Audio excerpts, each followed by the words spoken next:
In the ring we stand tall, words of blades that never fall, debate like warriors brave. Every thought we give and save.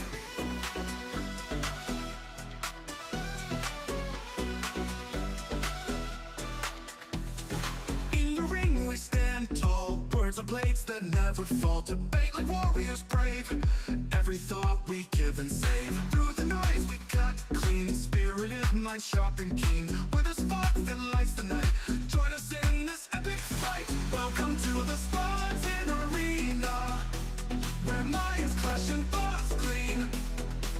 In the heat of every word, truth and insight will be heard.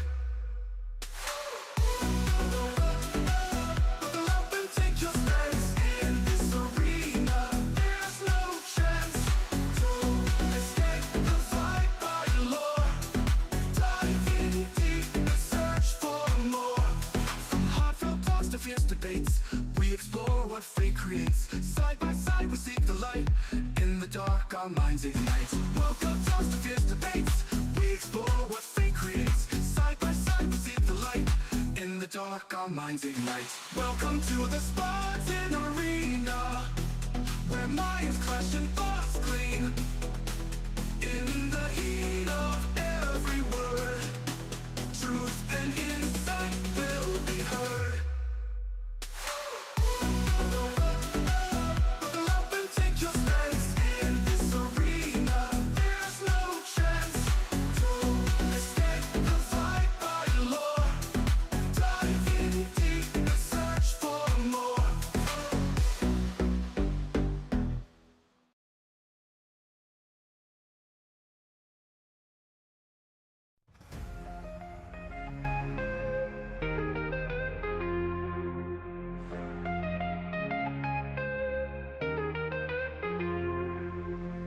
In the ring we stand tall, words are blades that never fall. Debate like warriors brave, every thought we give and save. Through the noise we cut clean, spirited minds sharp and keen, with a spark that lights the night.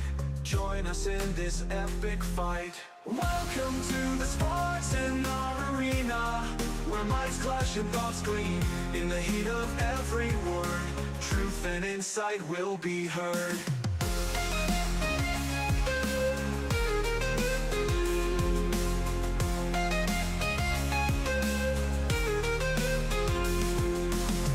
Buckle up and take your stance. In this arena there's no chance to escape the vibrant lore.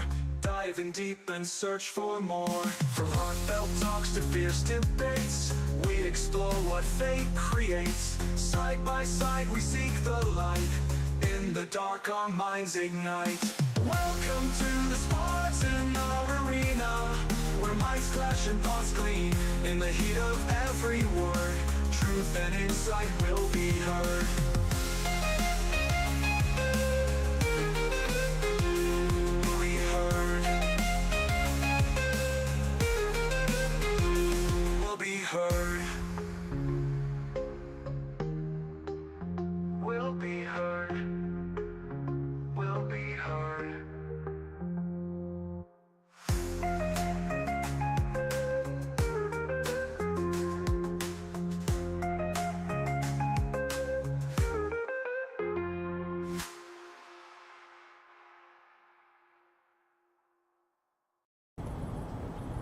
Spartans!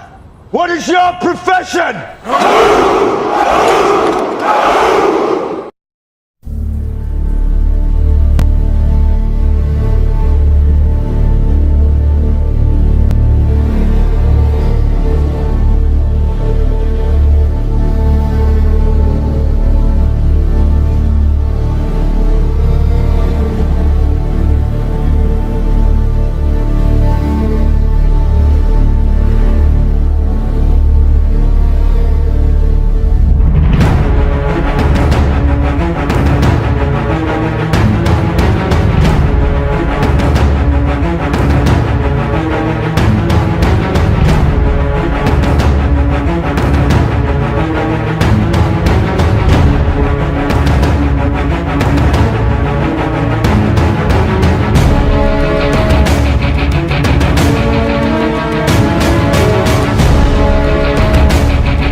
What is going on, everybody? We're back at it with another episode, another stream. Of course, you know where you're at. Spartan Institute Network. This is Spartan Arena, one of the best shows you can tune into. But you know I can't do this by myself. I gotta bring my boy in. Before I bring my boy in, let's do a little housekeeping, see who's there, who's not. Of course, we got Mariana in the house like always. Marcus is in here too. And the Queen of Queens, Lady Novoa. All right, let's get this little group in here.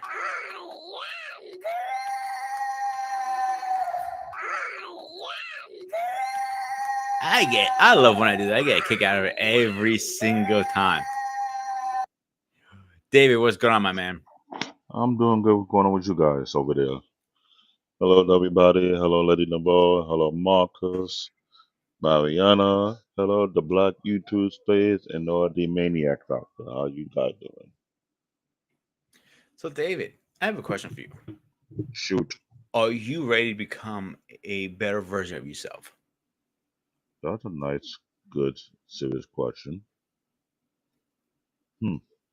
If I want to be a better version of myself, I think that's something you do every day, every week, every month, every year. I think that's the journey because today, I was trying to figure out what to talk about on this topic, right? Until I saw the last 40 minutes of the one of my filter show when he was speaking about the Shador Sanders situation, and when he did a master class on that, breaking down in not only in detail, but he paint a clear 4K picture of the situation, and that started to let me know, you know what?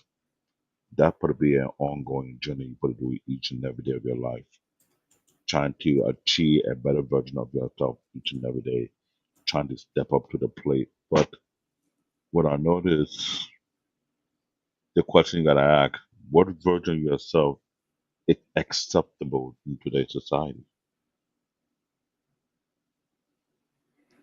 That's something when you say becoming the best version of yourself, right? That means you gotta come with a level of confidence, a level of contentment, have a belief system that is grounded on solid ground. I believe that have a strong foundation, right? You got to be well grounded. You got to be focused, driven. But what if that type of version of yourself is not wanted in today's society due to a fact maybe you're not the right race to project that type of version of yourself?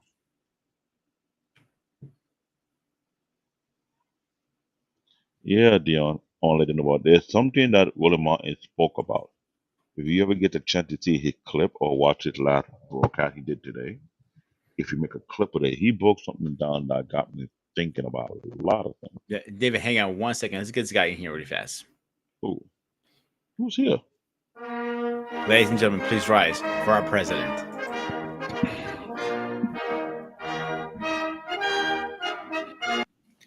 How are you, Mr. President?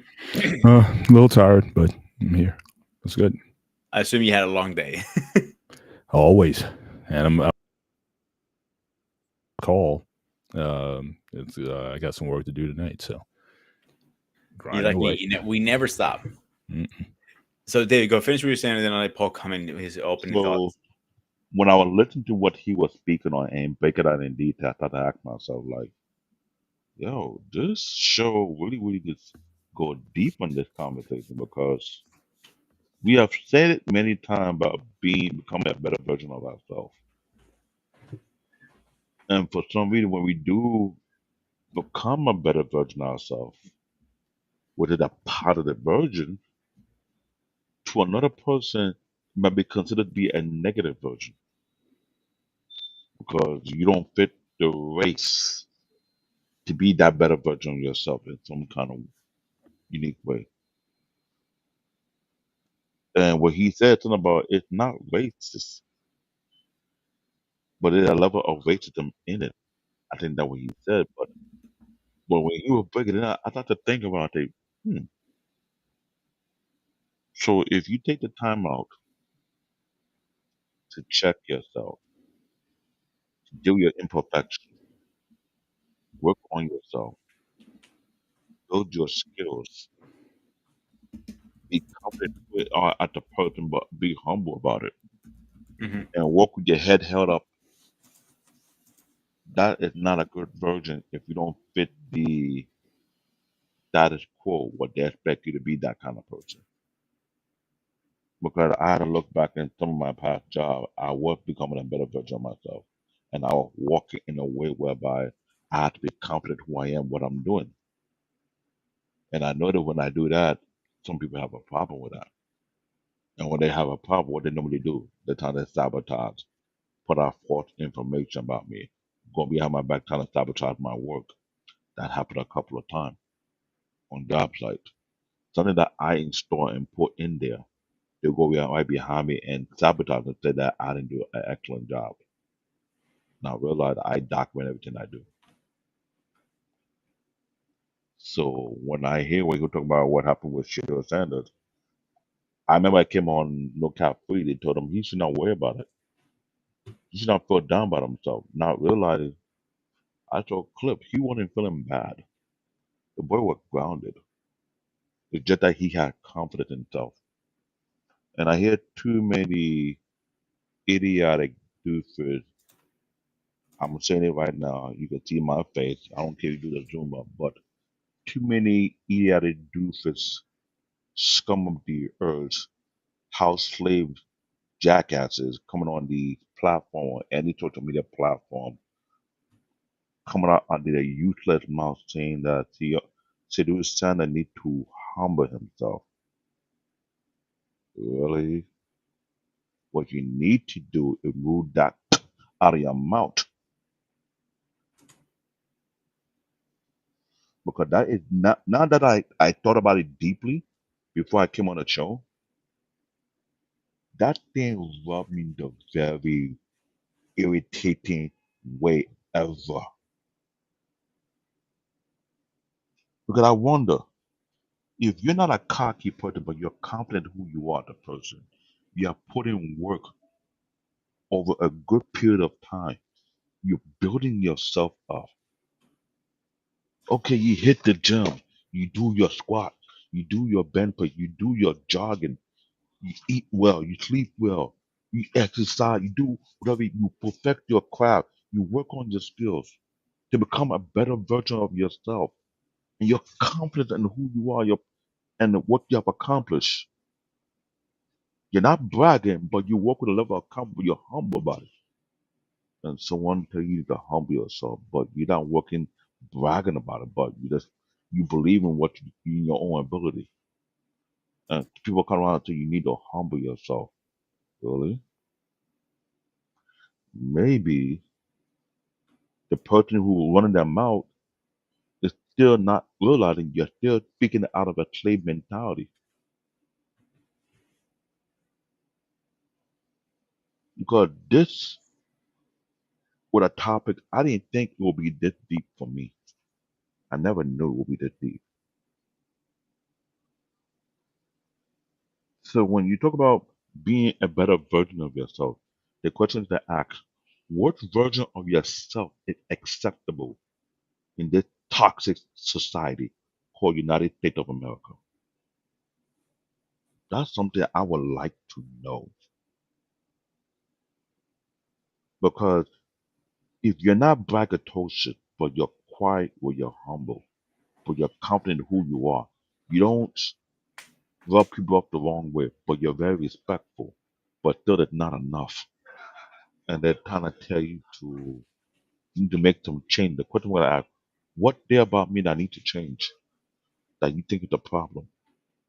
And make sure it makes sense.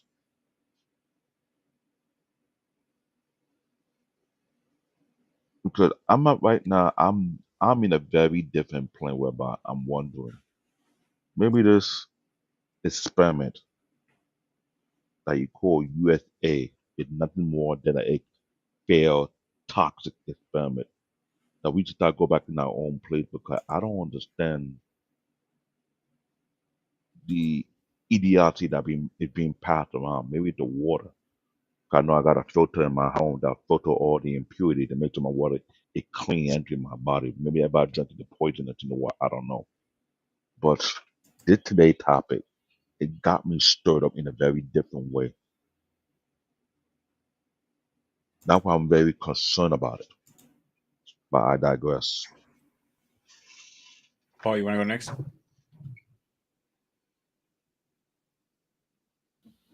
Okay, what's the context here? Well, you talk about becoming a better version of yourself. Mm-hmm. So, what's your open thoughts with that? We got to temper it a little bit. I've been in a lot of arenas. I've been in a lot of environments where that's taught. I've probably even talked about it a lot myself in this platform. But the more I think about it,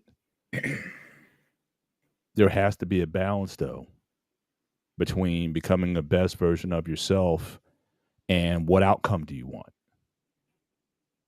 Because we got to be honest with people. You could be a better version, even the best version of yourself. But depending on your expectation or depending on what your desired result is, it still may not be enough. You could still suck. I mean, we've been preaching this for a while now, but you still have to temper, that change and whatnot. Again, what's the outcome? Why do you go to the gym? Why do you lift weights? Now, again, if your goal is to become a better version of yourself, to become stronger than you were yesterday, yeah, then I think certainly you will be satisfied and you'll be content with the outcomes that you get. If you go in there to become Arnold Schwarzenegger, you're going to find yourself very disappointed. Most people aren't because you don't have the genetics. Most bodybuilders who really do this for a living, they've been blessed with a certain genetic disposition that enables them to build muscle better than everybody else. Just because you take steroids doesn't mean you're going to become a champion bodybuilder. So we have to be able to temper the action or the goal of becoming a better version with what's the outcome. If this is for my own personal self-edification, then yeah, I think it's worthwhile. If you're talking about trying to get something that's outside of you, then you have to certainly recognize that if there's an expectation that the world may have, it may not line up with yours. And I heard a little bit. I didn't catch David's full commentary coming in talking about Shador Sanders and whatnot, but that is the reality that he had to learn. And he even admitted himself that he could have did some things differently. So it doesn't matter how much you think about yourself or whatnot in the environment that you set up for yourself or whatever. If you're going in to apply for a job, well, then or even if, let's say, if you're a business and if you're going after a customer, if you're going to have if this is about a transaction, then you also have to be sensitive to who you're making the transaction with. So again, what's the point of becoming better? Or if you do become better, but if you think that all of a sudden because I became better, I deserve this. No, it's going to depend on what the market dictates in terms of what they want. And you have a lot of people out there. So, and again, we got to ask the question, just taking it to the extremes. You can have people who spend all time, reading and gaining knowledge and wisdom and understanding and all these things and have nothing to show for it. But then you have people who've been able to go out there and make themselves millionaires, if not billionaires, but probably have some of the worst self-image in the world. Very faulty individuals. Unfortunately, we have someone in office. But so again, you got to have to balance these halves.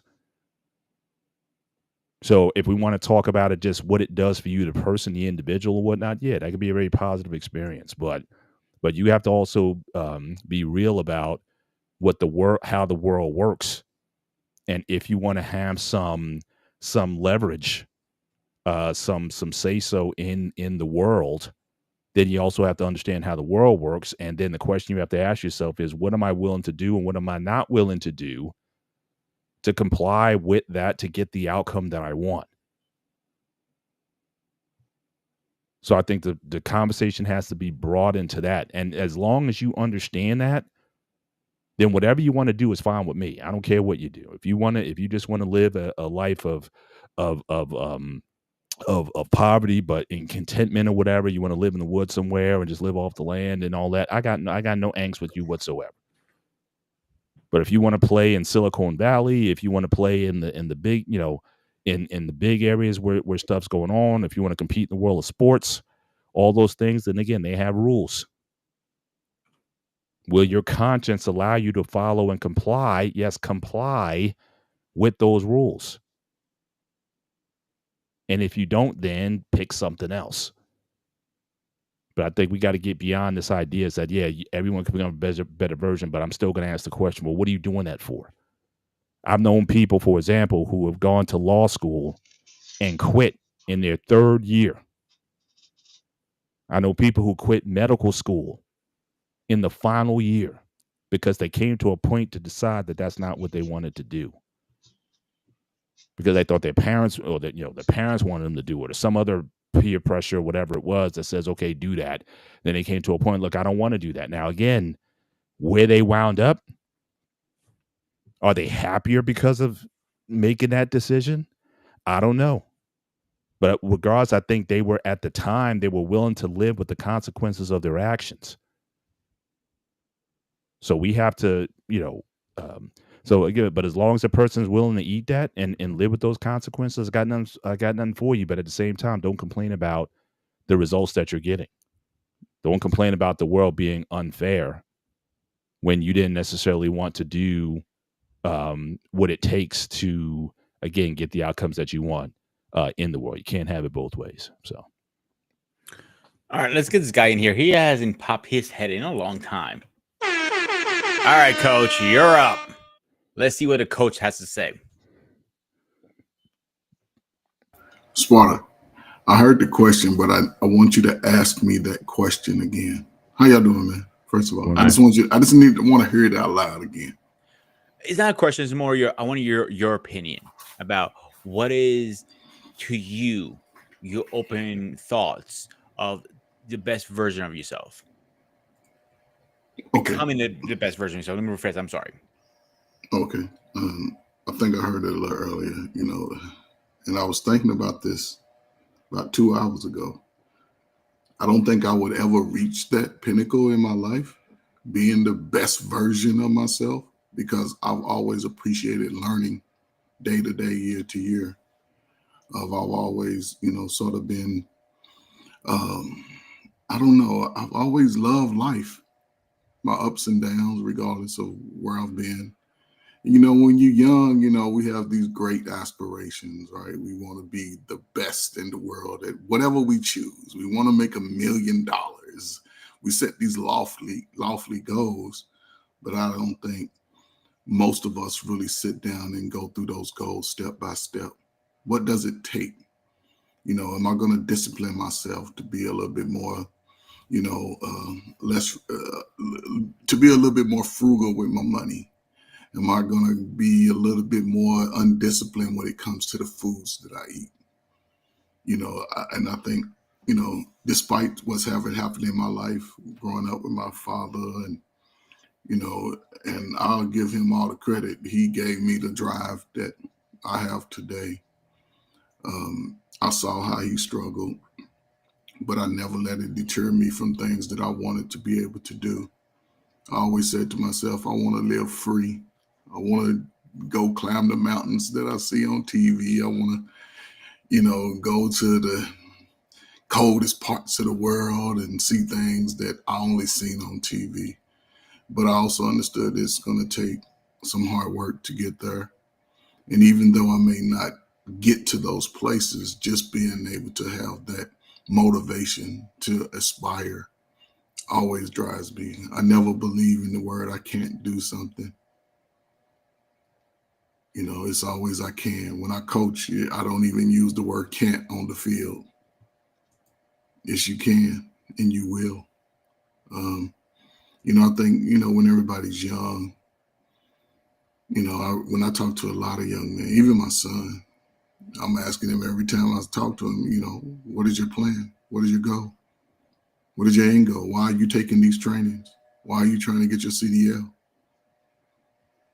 Are you looking to drive over the road? Are you looking to make it a life? You have to think about the long-term effects of it, what it will affect. It'll affect your ability to possibly maintain a family. You might get some medical issues sitting down all day.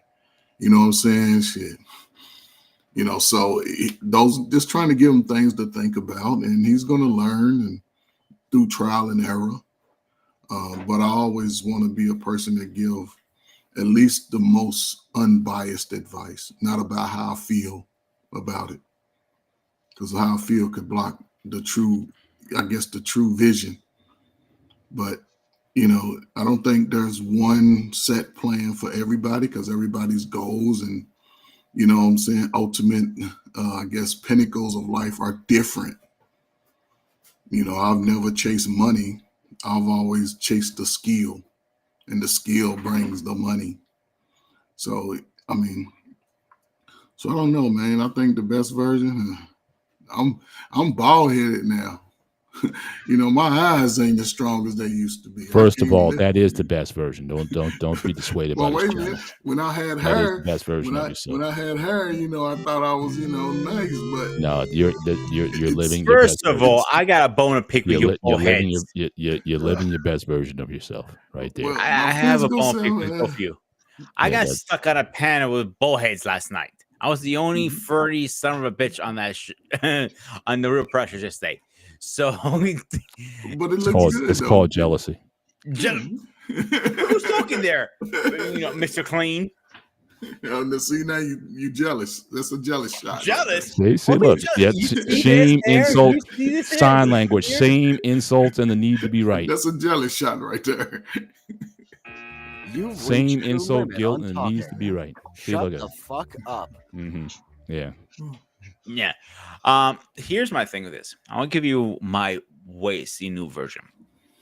When I used to train martial arts, I used to train kids like a tree. The reason like a tree is you're growing roots, brand new roots. As the tree grows, you're developing new habits, discipline habits that are good and bad. And the same token, you have two choices here in life. Option A, the easy route, or option B, the hard route, but it's going to teach you everything you need to know in life and make you the best man possible out there. I'll pick the hard route any day of the fucking week. Make me go through the hard roads. Make me suffer. Make me cry. Make me work twice as hard as anybody out there. But at the end of the day, it's honest work, honest living, honest everything. That's how I feel you're becoming a better version of yourself. You develop slowly. Even at 39 years old, I'm still developing as a man. With little Groot over here, he's still grown as a man. Fuck you, David. Paul, you too. You raised 3 beautiful ladies plus your wife, and I bet you still are developing, changing as a person you are. You're not the same person 3-4 years ago. Am I right or wrong? 100%. Same to you, Coach. Right? Since you joined our YouTube family, you are probably a different person now. And that's what the best version to me is. I'm going to play a video, then I have a question to follow up with you guys. Let me get it ready really fast. So if you wake up in the morning. All right. That backfired in my face big time because I forgot to mute it. Let me find it. Now, when I was 15 years There we go.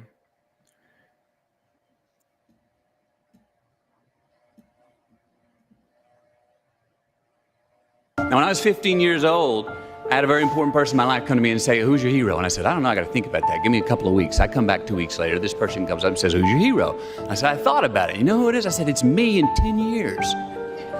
So I turned 25 10 years later. That same person comes to me and goes, "So are you a hero?" And I was like, "Not even close. No. She said, "Why?" I said, "Because My hero is me at 35. So you see, every day, every week, every month, and every year of my life, my hero is always 10 years away. I'm never going to be my hero. I'm not going to attain that. I know I'm not. And that's just fine with me because that keeps me with somebody to keep on chasing. Now, when I was 15 years old, out of All right, Wow. you want to go first in this one? I want to go first. Go ahead. I know that actor very well, and I like his demeanor. But when he dropped that nugget right there, that's the first of its kind I ever heard someone put it that way. Because let's be honest, I went to public school out here in the '80s in the USA, Brooklyn, New York. And then people were asking, "Who are your hero?" People would either mention a sports star or a movie star or someone in the military or someone they look up to. Not one did they say, "Oh, myself in 10 years," and put it in that way where I'm chasing to become better who I was today, next 10 years later from now. That is like a level of not only keeping yourself humble, but also keep yourself hungry. That's 8H right there. Humble but hungry. Because for the past 30 years, I have been trying to pass down whatever ounce of wisdom down to the younger generation because somebody told me, what I do for you, you don't have to repay it back to me. They pass it down to somebody else who may need it. So every now and then I come across with someone in a conversation, I drop free gem. I don't charge them. You have people out here in the YouTube space that are charging you for a course to get what kind of knowledge that it's easy to give for free, but you rather you charge you for $100, maybe $1,000. You spend that much money and what they give you is piece of crap. So you wasted $1,000, $100, 200, whatever that cost may be, to gain a particular kind of knowledge you could have got by yourself, which could have been easy, but they rather milk you for it. So when I hear that right there, that is iconic. I think I'm gonna add that to my reservoir because I think that is something you can put upon yourself, not only to keep you grounded, but also to keep you focused. I digress. Paul, you want to go next? Yeah, I'm not sure if I'm comfortable with the statement. I think the more I think about it, I kind of disagree with it a little bit. And that's fine. So you talk about hubris. We don't even know if we're going to get up tomorrow. God doesn't promise us tomorrow. So if you go talk about, well, my hero's going to be 15 years away, you better cut that down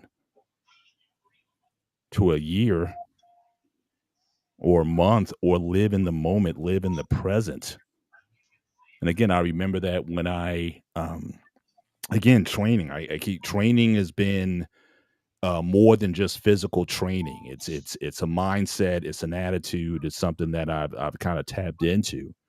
Now, remember when I started training. All right, I'm 6'3", and I was 158 pounds when I did it in earnest. And my first goal was, well, I'm going to be real good. I'll be real proud of myself when I get to 170 pounds. That was like the first goal that I set for myself, 170 pounds. And when I got there, it was a very short-lived celebration. Then I said, well, let me get up to about 180. Yeah, 180, and I'll be straight then. Yeah, I'll be something if I get to 180. And the same thing. And it kept happening. Then 200 became the goal. And then I said after a while, I said, you know what? It's not about the goal necessarily. It's about what you are becoming in the process of accomplishing that thing. Thank you, Paul.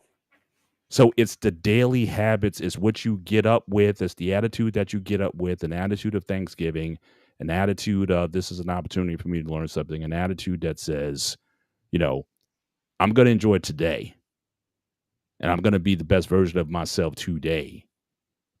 And if you can string a few days together, or a few weeks together, a few months together, then I think you got something. But I'm not waiting for 15 years down the road. I may not, because I may not like myself in 15 years. I've seen a lot of people who've had falls in life, guys who were straight, but now they're married and now they're divorced, guys who were had no drugs and got hooked on something. So I don't know what that is. I don't know what's coming down the pike. I don't know what's going down the road. I have to live in the present and be comfortable in the present and take the victories and the blessings of the present, so that if I am blessed to be 15 years from now, then I can appreciate it. But I think you have to become a hero now, not 15 years from now. So I wouldn't necessarily buy that, someone to chase. Now the chase is now. I'm not looking down, because again, that was very fleeting. Ask any guy who wins a championship. As soon as you win the championship, yeah, you're on that high for like a week or something like that.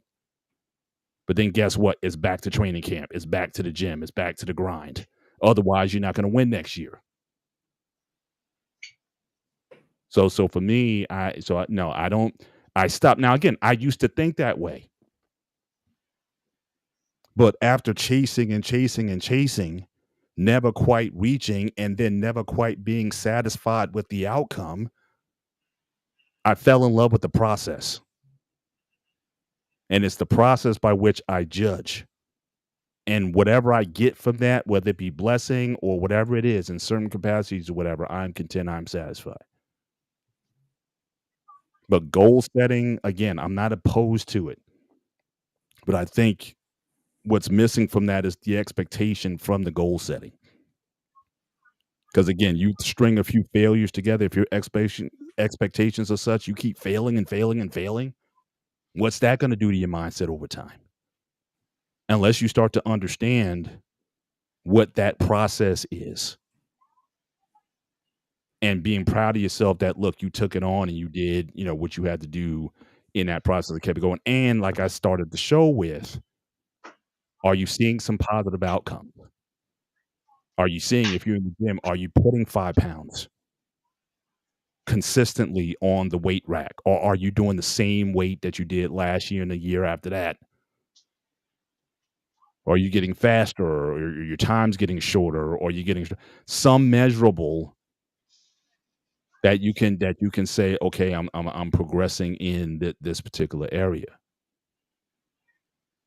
But I'm these days, and maybe it's an age thing with me,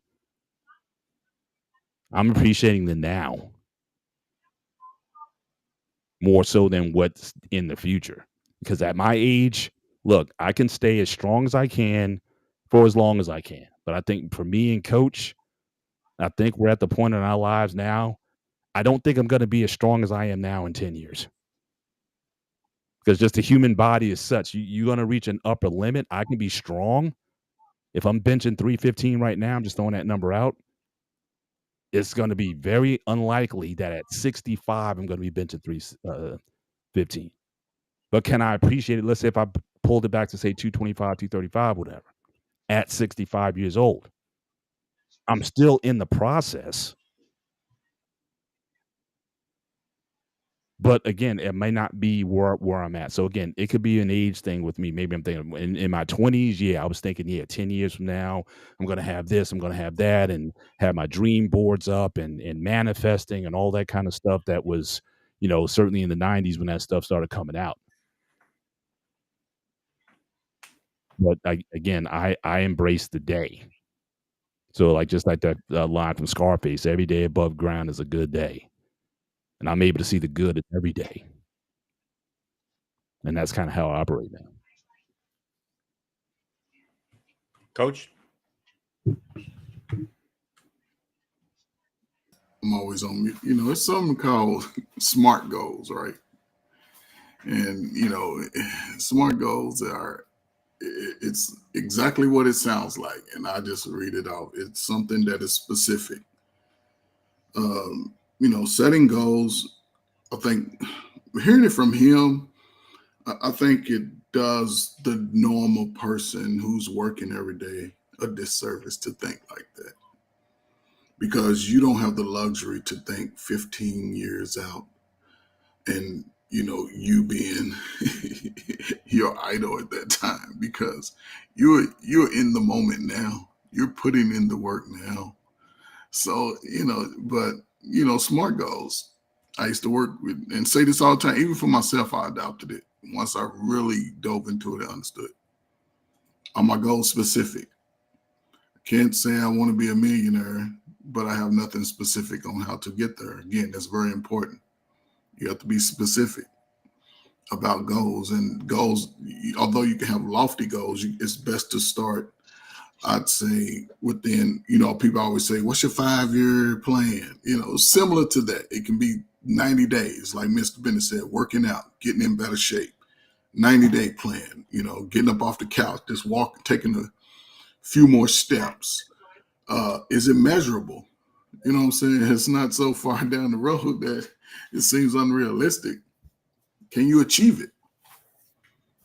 Can you relate to it? Is it something that's really reliable? It's so many words you can throw in to a substitute for the SMART goals, the acronym, but is it has to be a timely goal. Like I said, it's not to say you can't have goals that are years down the road, but there are certain goals that you must accomplish within those 3, 4, 5, 6 years to even reach your goal.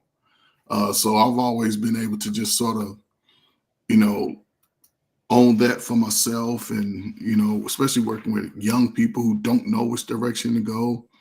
Everybody has these lofty goals, and, a lot of young people, it starts with money first. They don't care about the skill. They don't care about, the hard work it takes. If I can get the money, so it's just being able to break those things down and, let them know that you have a goal, you have accomplished the goal, whether you set it for yourself or not. If you go from a F one marking period, next marking period, you got a C. That's a goal, because the ultimate goal is to graduate, to move on to the next grade. But in that short period of time, with just that commitment and dedication and hard work, you can achieve that goal, part of that goal, by going to the next grade, getting a passing grade. Then the end of the semester, end of the year, you go to the next grade. So you're accomplishing goals, and some goals we have to accomplish by default. That's the thing, by default. We don't even set some goals, but we accomplish a goal. And, so when I hear from someone like that, who's in a position of 6 months on, 6 months off, 2 years on, he might work a year and be off 3 or 4 years and show up at all the college games on Saturday. And those are great goals. But for the average person, it's important to just set small goals for yourself. Last thing, I remember being 14 and trying to apply for summer jobs. I never could get none. The fact that my parents were married, I couldn't get no summer job.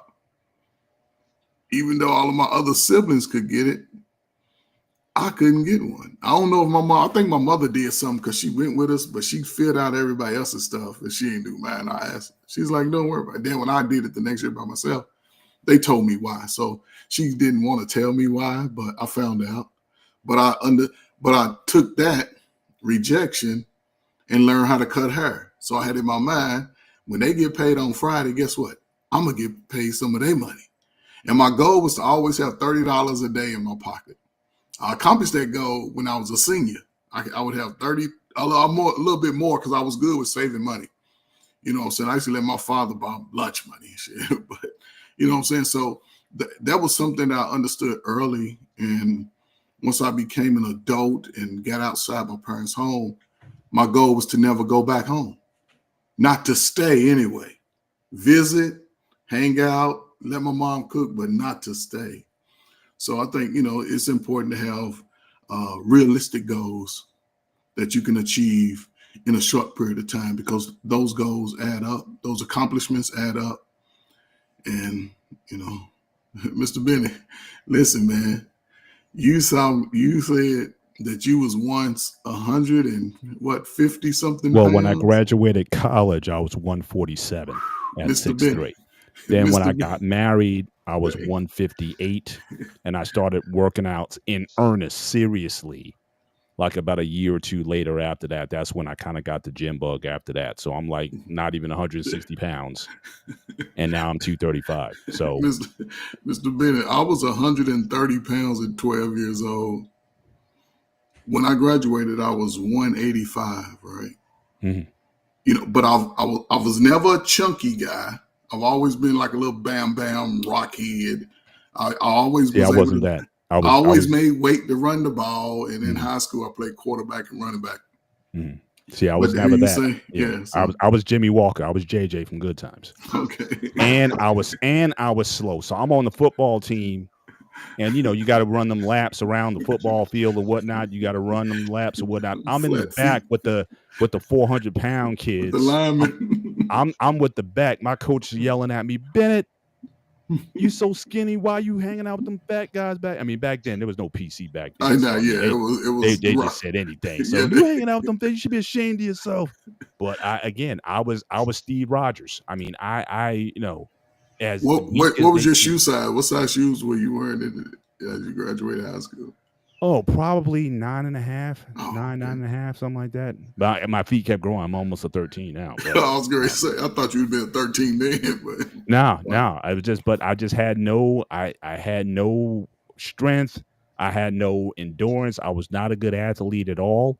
I dunked the basketball for the first time in college. Mhm. So maybe call me a late bloomer or something like that. Yeah, if somebody would have got a hold of me at maybe 7, 8 years old, maybe I could have been something. But no, I came to sports late, organized sports late. My high school coach blessed me to be on the varsity team my senior year. He cut Okay. me my junior year. He cut me, and Oh, Michael Jordan. but I wanted to stay a part of the sport, so I became the record keeper. I went to all the games. Okay. I was on the bus with the athletes and whatnot. I kept the scores. I reported to the papers. Back then, you sent the scores to the paper, To and the they paper, yeah. posted the scores and all that.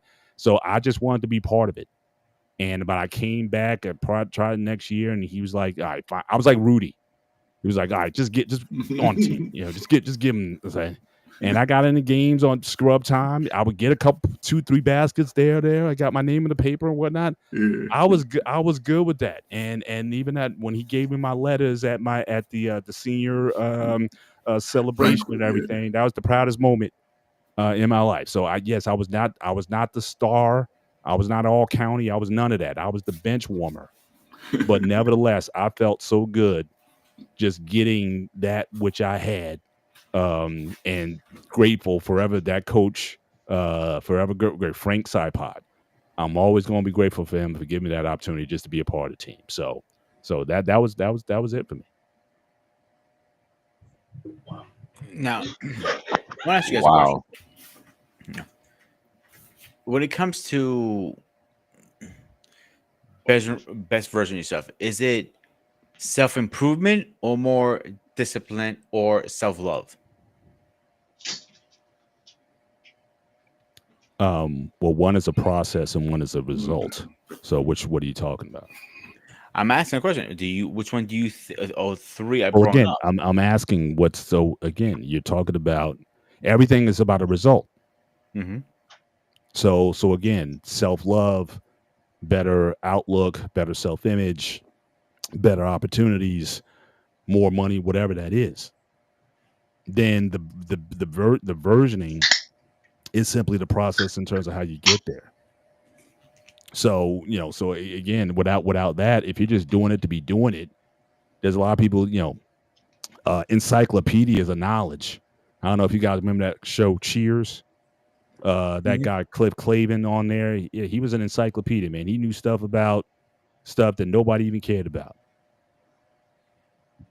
And then I remember one time someone saying to me that knowledge in and of itself is relatively cheap. I mean, what point is it for you, especially, and this is like at the start of the information age and computers and whatnot? What's the point of doing all that kind of stuff? So basically, what you're saying is you learn all these stats, and all these statistics. And I remember when I was a kid, I was really into that. I said my mom, she bought me a set of encyclopedias since this is in the 70s. So she bought me all the encyclopedias. And I remember I used to be able to learn, I can name the top 10 longest rivers in the world, the top 10 Hmm. tallest mountains in the world. I had all this knowledge at my fingertips, and I committed it to memory. And I thought I was impressing people when I was able to kind of, I was real good at trivia. And someone basically said, so basically what you're saying is you're probably worth, I don't know, whatever the cost of a computer was, or an encyclopedia or something. That's basically what you've valued yourself as. Wow. If because now you can just Google it now, right? So basically, you're nothing because Wow. all that information that I was so proud to know, I can Google it now. So really, he said where your worth is going to be is, again, your impact on the lives of other people, your drive, being a team player, contributing to society. Those are things where your time is valuable. So even again, the gathering of information and knowledge, at least in today's world, has limited value because now it's abundant. Back in the day, when you had wise men and folks who had they were valuable in the community and they were valuable in the world, and you had to go to them and sometimes pay money to come in. But now, especially with AI now, it's like for a lot of people, especially those in these tech jobs now, what's going to be the future for them if AI is going to be doing a lot of the jobs that they were 10, 20 years ago? They were the smart ones. So again, I think even with this idea of getting better, again, I think it has to be tied to an outcome that is meaningful, not just for the information in and of itself. It's good. Like, I learn something new every day. My job, I learn something new every day. Yeah, it's good, but it's good long run because it's going to help me do my job better. Or when I encounter a problem, now I know how to fix it. So knowledge for knowledge itself, it's really not what it once was. Or improvement of self, again, that can have a certain benefit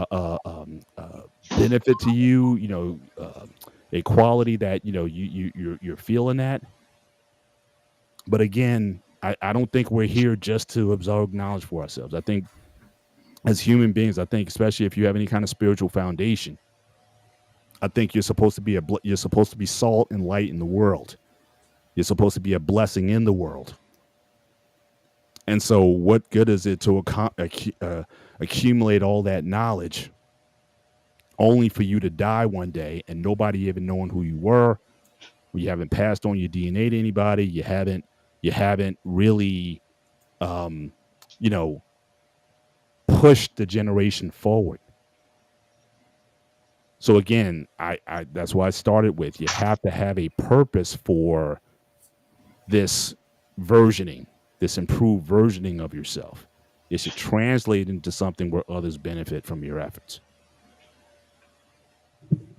All right. Anybody else want to take that? Whew. I like how Mr. Bennett put it too, because when I thought about it when he was speaking about it, I too had a concern about knowledge. I'm more precise. What kind of knowledge are you seeking? What is the purpose of the knowledge that you seek? Is the knowledge that you're using is what getting, or you just getting this for the sake of flaunting it? Because if I want to tie it to something, we have been talking about it for a while within our community. How people like to flaunt things for personal reasons. Perfect example. Ladies, black lady, you can get mad all you want. When you talk about how y'all the most educated ethnic group in the country, you graduate from college and everything, right? My question to ask you, what kind of degree are you achieving? Yeah, you got your bachelor degrees. Okay. No, let me talk from you got your associate degree, you got your bachelor degree. You got your master, and then you got your PhD. Okay, fine. What are the degree based on? Are they worthy of? Are they worth something that will lead you to the next level? Do the degree earn you a lot of money? Do the degree open doors? Are they back and weaving degrees? Are they aimless degree that don't make sense of anything whatsoever? Because what Mr. Paul Bennett was speaking about, I had to think a little deeper. I was like, hold up, that do make sense. But I find it very strange that a bunch of nincompoop, look up in the dictionary, that will go to school and get useless degree that don't mean shit to anybody. Yeah, I got my PhD, I got my master degree. Okay, how come you're gonna use your degree to get a job? What was the point of you getting a degree that you can't even, they don't require you for the job that you got right now? Why do you waste your time and waste money trying to get a certain knowledge in this degree that you cannot not use that, not even 1 ounce of it in what you're doing today in your regular job that you got right now? I'm just throwing that out there because my uncle told me this a long time ago. Whatever you seek, make sure what you seek is worth going after. I'm not gonna go to school and get a degree in something that not gonna lead to me a better job and climb up the rank of things if it's not worth it. Because that's something we talk in our culture. Excuse me. As a Nigerian, yeah, they were telling me, oh, either you be a doctor, a lawyer, or a banker. I get it. Knowledge in medicine. If I got my bachelor or master, it's worth it. Knowledge in medicine, I say banking first, then medicine or in law. Those are worthy knowledge that you can achieve for yourself. So what am I point me getting all this knowledge that I can't utilize it, or I can't pass it down to another, or I can't fine tune it? Now, what would be the point of that? I think we in a society we like to get unnecessary things just to flaunt or flash or pump yourself up, but is it a positive outcome of it, so to speak? Because when I look at Mr. Paul Better, I'm thinking, I'm scratching my head like, this man is making a whole lot of sense. I remember the encyclopedia back in the 80s. It used to be like a whole, it had every year, you got the 1982 encyclopedia series, 1983, 1984, 1985, all the way to the 90s. And it stopped And in the hand now of the, they're not worth anything. Because everything is literally right here. I used to, no, I used to feel out of place because I couldn't, my parents couldn't afford the encyclopedia series. Because people like to show, oh, my dad got me the 1992 encyclopedia series. They make it allow me to do my homework. Okay. But after a few years later, 1992 version is outdated. You didn't get to get 1993 or 1994, depending on what year you were in. Mm-hmm. And when the computer boom David, came I in, don't get too much but hold on, encyclopedia hold on. thing. I like a drag, but when the computer boom got in, I asked myself, since they have all these books so that you can sell these things, how much money do you spend to buy these books? Can you make the money back? Are they worth any value afterwards? So I had to give it credit due to my big brother, Mr. Paul Bennett. He's speaking facts. So y'all lady, if I'm shitting on you, I'm trying to crap on you more. How about that? David yeah, Ruffin. well, again, No, Sparta. I'm not saying you doing it. I'm doing it because right. But I, my point again, that's why still I'm talking about outcomes. And that's the Spartan. thing. So But like I that said, come from I'm not opposed to any of that. Going to school, getting, like I said, there is value in education or just your self knowledge. There's value in that. So I don't want to down someone for doing it, but again, you just have to ask the question: are you getting what you want from that, which you took all that time and money and experience to earn? That's all I'm and saying. If you're and that's what content with that, then I'm content with it also. and that I don't Yeah. want to. and that's what I I'm don't want to pointing shame out. anybody for going out there and No, doing no, something. I'm You not know, shaming anybody, but I'm pointing out the obvious because when you speak there, I look at the much deeper picture of it, the much bigger picture. Why gain knowledge of something that you're not going to use afterward? But you just want to flaunt the paper. Let's I'm coach just have being shady. his opinion for a second. I'm Hang just on. being shady. This is Black David and Blackheart now. Go ahead, coach. Spartan again, I'm old, man. I heard a Really, I lot of couldn't great tell. answers. Hold on. What was the question again? Because I want to get, I'm hearing, because I don't want Is to. I don't want to focus on what I've heard with Brother David, but I want to hear the is question. self improvement is becoming best version of yourself a self improvement or more discipline or self love? Okay, so I think it's a combination of all three, right? Self improvement is a process. It's not just something I did today and all of a sudden I'm strong. I can run 2 miles. I'm going to have to run 2 miles maybe for the next 2 months to get a better time. You know what I'm saying? Discipline, yes. I'm definitely going to have to have discipline because, hell, I got to get out and get in these elements every day. That's going to take discipline. Rain, sleet, or snow. I got to be on a timely schedule. 2 hours to run. I ain't got 2 hours on the internet. I got to get to bed. I got to get my rest. I got to get my bed. So it's going to take a lot of different self-improvement. Again, it's going to be a combination of the process. I think we all go through life just being on this space and understanding, you all here in the last couple of years, year and a half, you all have still been evolving and self-improving and taking stances that you looked at before. You're not looking at the same way today because that's an evolution of who we are as people. So, I would never downplay encyclopedias. Hell, I wish, excuse me, I wish they would read more encyclopedias today because what encyclopedias did, it helped you learn how to read. Reading on the computer is one thing, but learn how to read that hard copy of that paperback gave you a sense of pride. I remember learning how to read in reading circles elementary. I was walking around trying to read everything I could set my eyes on. You know what I'm saying? But,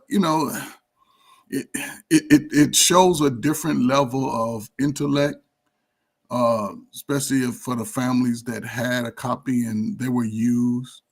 Even because they was great for book reports. Just you want to hear about the birds doing a lot. You know what I'm saying? You have a quick reference. Today, of course, it's all technical. They just transferred the encyclopedia information and put it on the digital information, like they do everything. But I'm like Mr. Bennett. I would never downplay degrees, education. Black man, every white man, everybody goes to college. Some people go to college, have a great major, and get out and realize, you know what? I don't want to be no engineer. It sounded good, but man, the engineer, I'm a mechanical engineer. You mean tell me I got to climb up 32 stories? I got to get up? No. I'm afraid of heights. Not saying me, but people don't look at those things. They ain't got their goals set in the right place. They're not looking at that like, oh shit, I forgot I had to climb. I gotta be, don't y'all still see it in your application? Be able to lift 50 pounds or more, stand for a prolonged period of time. You know what I'm saying? So again, we all set our aspirations and our goals. And I just think, especially today with a little bit more avenue for employment and self-improvement, I think it would be a detriment for anybody to limit themselves and saying what they wouldn't do to be better. Mhm. You know what I'm saying? As long as it's righteous and it gives you peace of mind, I would say be open to all of it. Don't limit your options based off your feelings about it. Because you could love cooking, right? And I want to be a chef. And you motivated every time I come in there. You like, come on, man. I'm like, man, listen, I just want to cook me a few burgers and fries, man. You over trying to show me how to plate my food, man. Listen, man, it's fries and burgers, man. You trying to do all these things, how to prep it. And I'm like, hey, man, listen, man. Sparta, man, listen, man, why you always on my back? Why you all, what's going on, man? I'm doing the recipe. I'm doing the menu, like you said. But you understand, it takes discipline. It takes time. I have to be timely. Listen, man, I get it on my own time. They'll get the food when they get it. See what I'm saying? So it's just a process, and I think people understand things differently, and it changes with age. And I'll say this, and I'll shut up. I learned this some time ago, getting my Class B CDLs. As a man, every 4 years, you should be looking to be a different version, just a little better. Every 4 years, just like going to college, just time enough to learn it and actually practice it for a while. So every 4 years or so, you should be looking to just be a step above where you are. So but everybody's time frame is different. So my opinion of this is, I think it's combination of all three. I think is more evolving. As you get older and wiser, you evolve to a different version every year, every other year, whatever the case is. I'm not the same Pete that was 3 years ago. I'm not the same Pete when I first met you, Paul, right?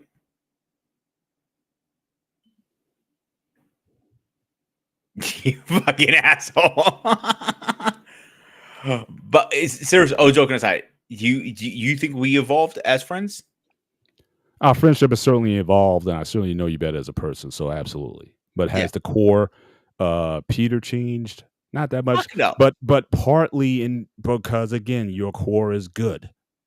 Like again, you're about your business. You take care of your mom. You're loyal to your friends. So those qualities are there. So I wouldn't expect those things about you to change. But you got to be careful with that word evolve. We say we all evolve, not all of us. But then also understand what evolution, again, not getting into a too scientific No, or of course not. philosophical, but evolution always is an adaptation to your environment. It's not an isolated thing. Things don't just evolve just because, I feel like evolving today. Why do animals change colors and adapt in the wild or whatnot? And because again, that color adaptation helps them better blend in with that environment for camouflage and things like that. And you got these moths and butterflies and stuff like that. Why they do that? Because again, it's conscious of the environment that they're in. You got whales used to be land mammals, but as they in the water, again, whether you believe evolutionary theory or not, I'm not here to debate that. But the theory is, again, the fact that you're in water. Oh, well, you don't need big limbs in water. You need small ones. You don't need tails anymore. You need fins and so on and so forth. So again, you have to have the environment in mind. Because I hear people all the time talk about, yes, I'm evolving and growing as a person. Okay. But then when you start asking about certain things, they don't have any concrete answers. But I'm growing, I'm changing, I'm evolving, but into what and for whom? You cannot talk about growth if it doesn't have an impact on the world around you and the people that are around you. But I hear a lot of, again, on anyone can be in this state, but I hear it a lot from women. I'm growing, I'm changing, I'm evolving, I'm becoming this, I'm becoming the better version. Yeah, you hear the rhetoric, but again, I'm still hearing and seeing the same behaviors that are causing the outcomes, the negative outcomes that you say you do not want. So again, for a lot of people, it's just fluff. So again, we gotta look at this in practical terms. In what ways are you growing? And how is that gave you a better outcome? If you got a temper problem, I see this a lot with those who have, emotional with bad tempers. I see this a lot. I'm growing. Not it's a process for me. I'm still, but you're still saying the wrong things at the wrong times, getting into fights, getting into trouble, losing jobs, losing relationships. But I'm growing. I'm trying to do better. When is that going to stop? And for some people, they got to be honest. It's never going to stop. But for some who are willing to make those changes and start doing and acting in different ways that people can see. And that's another thing. If you really want to change, if you want to do that, coach would tell you too, who are you accountable to? Would you be accountable to someone to call you out saying, look, you're not doing what you need to be doing? Oh, he's called me out a couple of times. What's that? Coach has called me out a couple of times. Yeah. But I'm just saying, but people who want to say, a lot of people say they want that, but are they willing to submit to something or to someone, to a God, to a person, to a peer, to whatever it is, to get the outcomes that they want? But you'll have people talking, they'll sell seminars, they'll sell books, they'll sell, you can go to all the Tony Robbins seminars that you want to. You can walk on those fire coals and do all that stuff. But if you're not going to do the stuff that is going to affect the changes that you want, and look at what Coach was saying earlier about those SMART goals, if it's not aligning with that, then I don't care. Spend your money. I don't know how much does Tony Robbins say. He was in New York last summer, but $1,200, something like that. It's sold out. But how many people out of that seminar are going to be about doing the things that are necessary to get the outcomes that they want? Now, I'm not saying what he's saying isn't that there's not some truth to what he or any one of those self-help motivational gurus say. Paul, it's kind of funny you mentioned him. You know why? What's that? Because we got a video with him in it. And we're gonna play it right now. I think it's kind of hilarious. You mentioned it, and to be honest with you, I'm like, where is it? Is Toy in my fucking house? Like somewhere behind my, like a spy camera behind my head or something? I'm waiting for him to finish. I can say something about it. I'll wait after No, I'm good. Like I said, I'm not saying that there's not stuff. Look, I have Tony. I have personal. I got his. But back then, I guess it was tapes or something like that, or videos. I got it. Someone gave me a set. I'm not saying I haven't found value in some of the things that he says. But not everything. Let's be honest. Like Tony's stuff doesn't affect every single person. But that's the thing. But is it? But then the question is it the information or is it the person who's getting the information? I think it's how you get the information. Let's play the video and we get back to this conversation in 1 second. All right. All right. For people watching this, when they wake up tomorrow, what's the first action they could do tomorrow morning, 8 a.m. to start renovating their emotional home? The first thing they should do is change their physiology, because before you try to take care of your mind, you take care of your body. Your body affects your emotion. Then how they become conscious of it is they simply ask themselves in this moment, what am I focusing on? They start to ask, what am I focusing on? Well, what's wrong is always available. So is what's right. And then the meanings are the most important ones, because when you're really upset, there's a meaning. And I always tell people, meanings come from beliefs. A belief's a poor substitute for an experience. I could believe something about you, you can believe about me, but if we go hang out for a week, we know each other. If you tell me I know what China's like, you've never been there, it's your belief. If we go live there for 6 months, now you know. The answer to your question is they got to change the body first. They could do it by lifting weights. Anything that requires you to do something, even for a short time, give you 10 minutes, where you're pushing way beyond your comfort zone. What that does, it makes your mind and your body work together. And then you develop real will. For an extended period of time. That's correct. Regularly. Yes. So it's more importantly than even the extended period of time is the consistency. Okay, I need to speak. Oh boy. They realize I need to speak. What I said earlier, I know I was trying like for faction, but they're coming from an African mindset. Get practical knowledge that you're able to utilize to betterment not only you, but the people that surround you. I learned that the saying, make sure the practical and the theory is parallel each other. I would just say, let your word and your action be parallel or be aligned. Don't say you do one thing, but your action say otherwise. That makes it look contradictory, right? What he was saying was kind of strange because what he was saying was no different from the Pope I've been saying for the longest since he been on the YouTube shoot. No, what Coach Ferd have been, Coach Ferd, Coach Ferd and Mr. Bennett have been saying that for the longest. Since I know both of them. And I was taught that a strong mind comes with a strong body, meaning you gotta be disciplined, you gotta be consistent. In Nigeria, we talk about discipline. If you're not disciplined, you can never hold yourself accountable for anything. It's easy to drop the ball, or because how you feel. And I'm listening to that, and I'm like, what the hell? What he was saying was simple thing that your elders who older than when you was a knucklehead would tell you certain thing, and you bust them off. I don't know what they're talking about. And you hear that same thing over the period of time as you get older from different people. And I find that strange.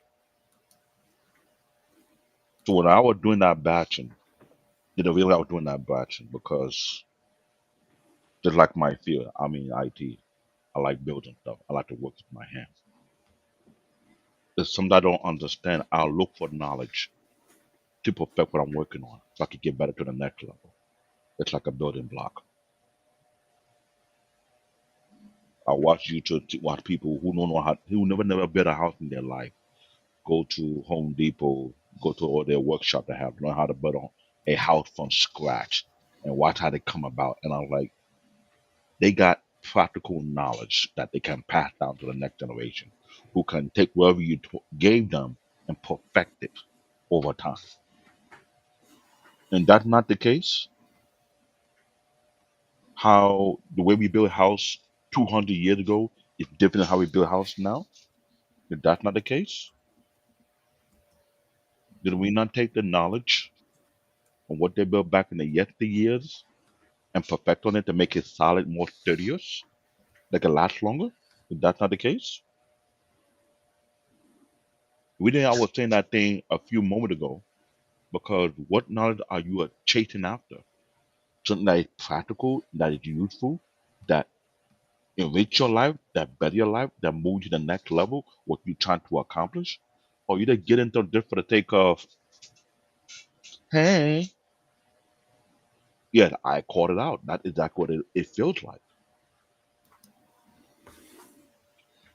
If I want to if I want to be healthy, if I don't want to hear the doctor complain about my health every time I go for a medical checkup, what I'm about to do?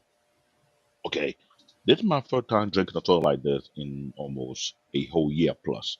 I don't like to drink soda too much. I really don't. But if I decide to say I'm done with it, before I touch another soda, will be maybe 2 or 3 years from now or more. Okay, I need to do more push-ups. Maybe start doing 100 push-ups every day so I can be stronger again. Practical information, practical knowledge that I can utilize that will not only keep me focused, but keep me closer to my goals. I'm saying that in that way because we hear these things from either from our parents or our uncle or our teachers, and we brush it off. But it's kind of weird. You gotta pay money for the same knowledge that you were told by somebody for free. So what makes the difference?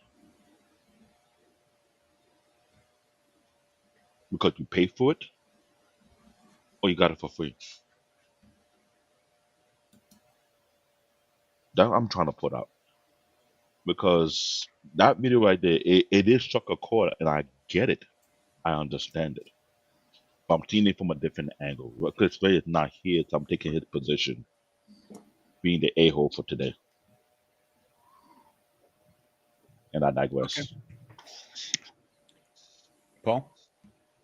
Like I said, I couldn't disagree with anything he said. You know, and I like the fact that again he's talking about what you do today. Again, not like McConaughey was saying 15 years from now, what you do today. The only thing, just to reply to David a little bit, again, this could be an age thing with me, but I'm also I'm very careful when I use the word discipline, because I think a lot of people like to use discipline when they really mean stubbornness and I or get it. rigidness. I get it. And again, it all goes back to, again, are you adapting to, are you growing with the world that's in front of you? Who worked 20 years ago? Again, me and Coach, we can go back in the day.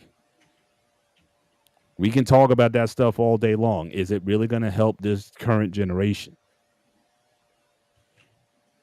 So again, there has to be flexibility. I mean, Pete, you know all those military guys, what they always talk about: adapt, improvise, Evolve. in this evolve. Again, and evolve is, again, as I said earlier, is based on the environment that you're in. You evolve to it. You don't just evolve to evolve. So even discipline. And I had to learn that, because again, I was so rigid with my workout protocol for so many years. Now, some people would say I'm rigid now. But when I adopted this new training methodology that I adopted as a lifestyle, I was training 5-6 days a week, 2 hours a night, and I wasn't growing, because that's what the magazines. I read Flex magazine, Muscle and Fitness magazine. I read Arnold Schwarzenegger's Encyclopedia of Bodybuilding. This is the program, so I got to get in. And for In other years, words, I did not grow. you were listening to everything else, but you are not mastering yourself. Correct. So again, but I was disciplined though. So when I, discovered this new training methodology,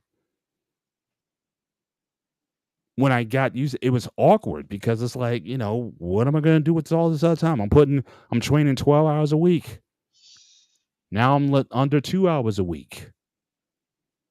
What am I going to do all this free time? Someone sarcastically said to me, you could maybe, I don't know, read more. Maybe you could spend some more time with your wife more, or your kids more. And then I was like, oh, yeah. I mean, it kind of hit me like a ton of bricks. It's like, yeah, I mean, but I was so fixed on discipline. But again, wisdom, understanding, with the purpose. Are you doing? Yes. I mean, obviously you have to have some discipline over time. You have to be, those things are important. But again, what is the aim? But some people won't move even if it's the right thing to do, because no, and they want to use the excuse that they're disciplined. And so we got to be careful with that as well. Discipline is a tool, but it's like a hammer. You don't use a hammer for everything. So I just wanted to kind of call that out, because, again, that's something where I see a lot of people, discipline. It's like, are you getting the outcomes that you want? At the end of the day, I'm always going to take it back to that. Mm-hmm. Coach, we got. Man, listen, man. I think, just the video, it's always interesting when I hear guys that are years younger than me speak to those things, where when I was probably having to maintain the most discipline, as no pun intended, the most being consistent, being an achiever, sometime an overachiever. And even when I went to the military, y'all, it seems like if what y'all saying is that the phrase today, they've changed it. When I was in the military, it was adapt, improvise, and overcome. So if it's anything different today, then they definitely changed it. But it helped me. You know what I'm saying? I knew in the military, you're going to adapt to the military way of life, or you just won't be around too long. You're going to find yourself in a whole lot of trouble. They tell you hurry up, you hurry up. They tell you wait, you wait. They tell you learn the skill. They're going to sit you in the classroom. They're going to take you outside. You go practice what you just learned. And if you still messing up, they're going to take you back in and give you some more remedial training. And then you're going to come back out and keep going until you pass the test. So you're never going to be in a situation where you just fail. If a person fails in the military, they don't want to pass. And you see the results of those guys when they get out. But, I think discipline it should be an unspoken word if you're really trying to do something. You know what it takes. You got to be consistent, consistency. You have to follow the rules also. I've always been a component of following the rules, even as a coach.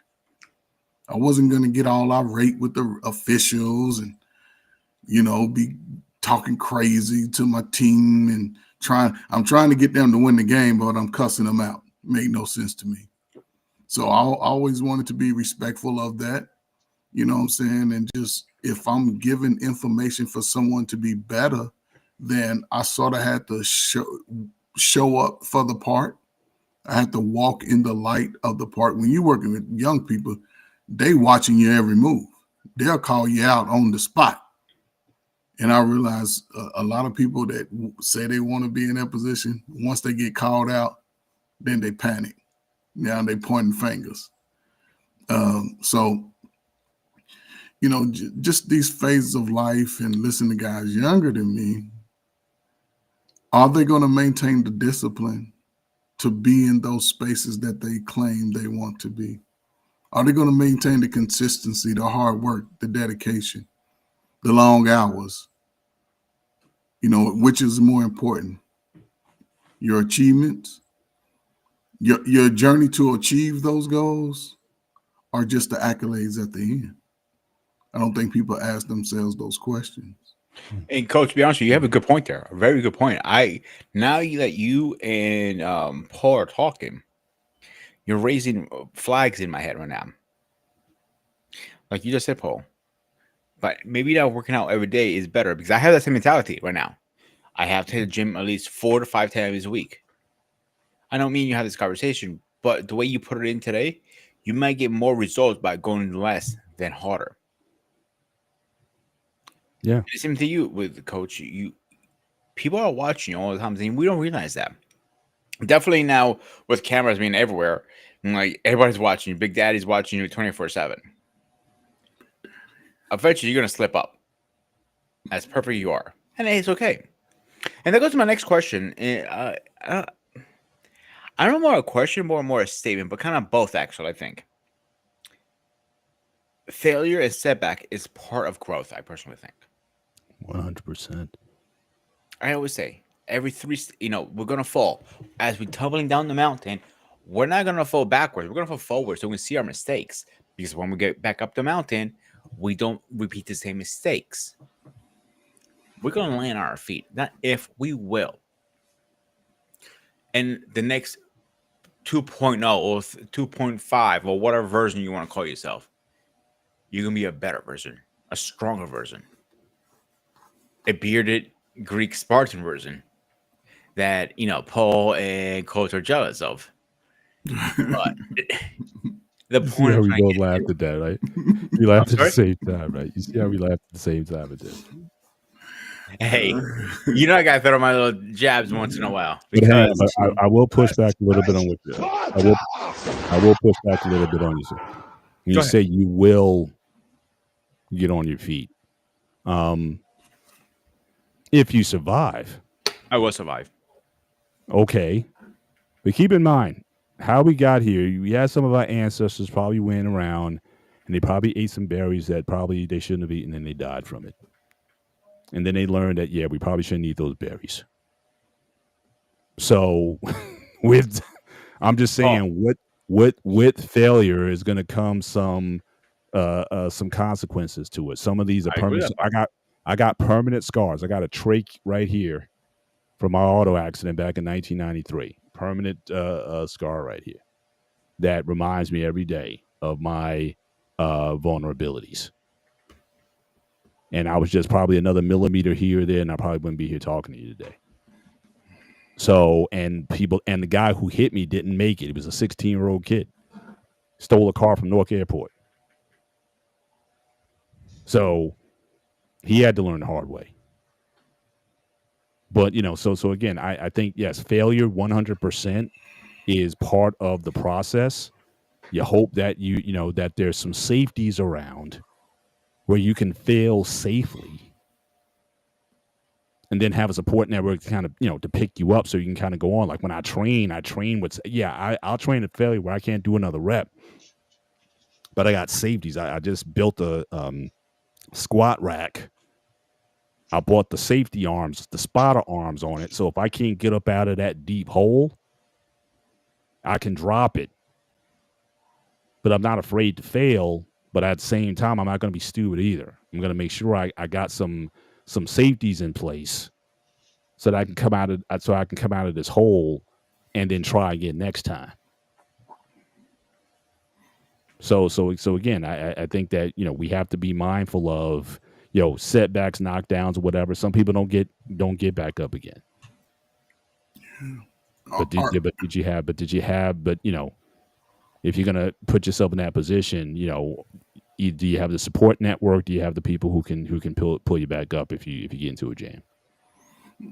What's funny? It's funny, you said what you said, because if it's something that I never tried before and I try it and I get to a certain step and that's as far as I go, I don't consider that a failure.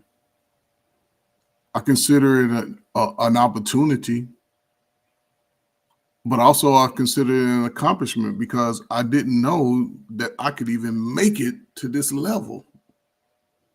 Just off brute, I guess, just strength, reasoning, just figuring out steps as I build it in place. Thing about life, we got to build it in place, right? Me and Mr. Bennett don't know what it's like to be 60. Well, you don't know what it's like to be good looking in your 50s, like me and Mr. Bennett. You don't know that yet. However, you're going to be He would help steps. himself. He would help himself if he shaved his head. Yeah. But you're going to be taking steps along the way, right? You've reached your limit on talking. In those steps, you want to be better. You want to be better. Each step you take, you want to be better. You want to be better. And you don't know what the outcome will be. But then let's just say 10 years down the road and you still taking steps. Have you failed? No. Because also the thing about life is a forever ending. It's not an ending journey, but it's forever journey. Forever journey.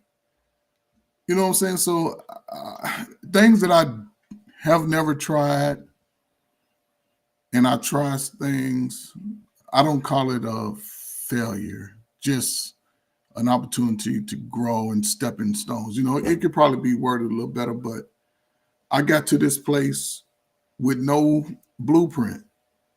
Nobody, you know what I'm saying? I had examples that I can see from other external, entities, but I had to walk certain paths for myself. And then walking this path to the left, I learned things about what's on the right and vice versa. You know what I'm saying? So if I haven't gotten there, if I haven't got to this point, just like, okay, let me say, I didn't know that my skills would allow me to sort of do electricity. And I was able to switch boxes out and put some switches up just based off, of course, YouTube is a learning tool and my basic understanding of that. And I was able to smooth the lights, add a couple of plugs and stuff, put them in the wall, and put the drywall and do all of those things. But you couldn't tell me, I couldn't show you how to put the whole breaker switch in and do all of that. But you know what I'm saying? I feel like that was a success to that level. You know what I'm saying? I never read a book before that. I used to be afraid of electricity, but I've overcome some fears in doing it myself, saved a little money, and I learned some new things along the way. Even though I'm not no professional in electricity, But if you want me to frame out a room for you and do all that, I'm gonna get you 16 on center every time. You know, put some drywall up. Yeah, I got you.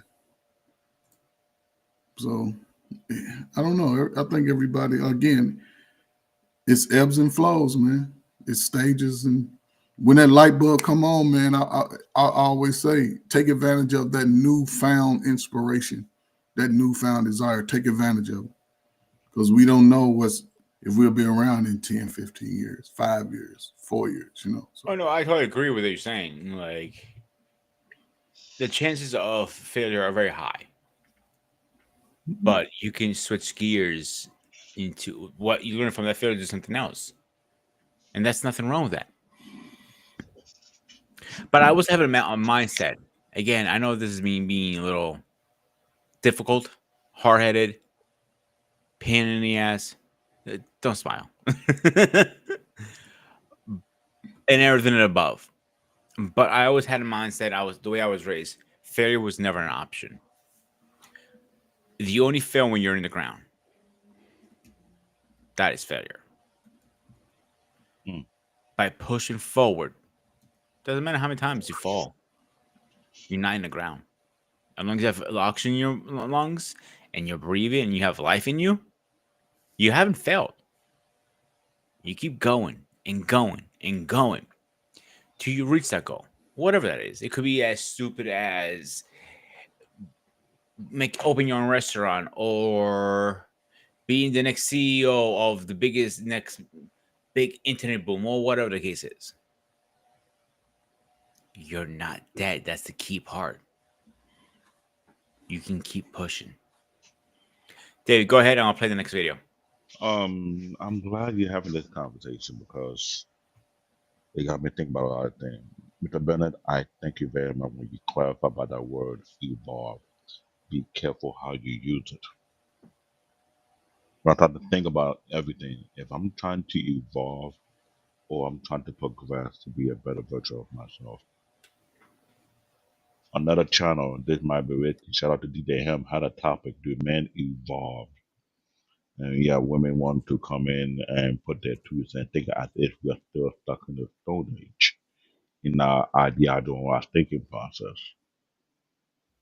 And listen to two of the wisest men I've known so far, Mr. Paul Bennett and Mr. Coaster. It got me thinking about is the issue that we didn't evolve to your liking, or is it that whatever ideology or knowledge you're inquiring, it's not connecting to the right frequency you're trying to accomplish something?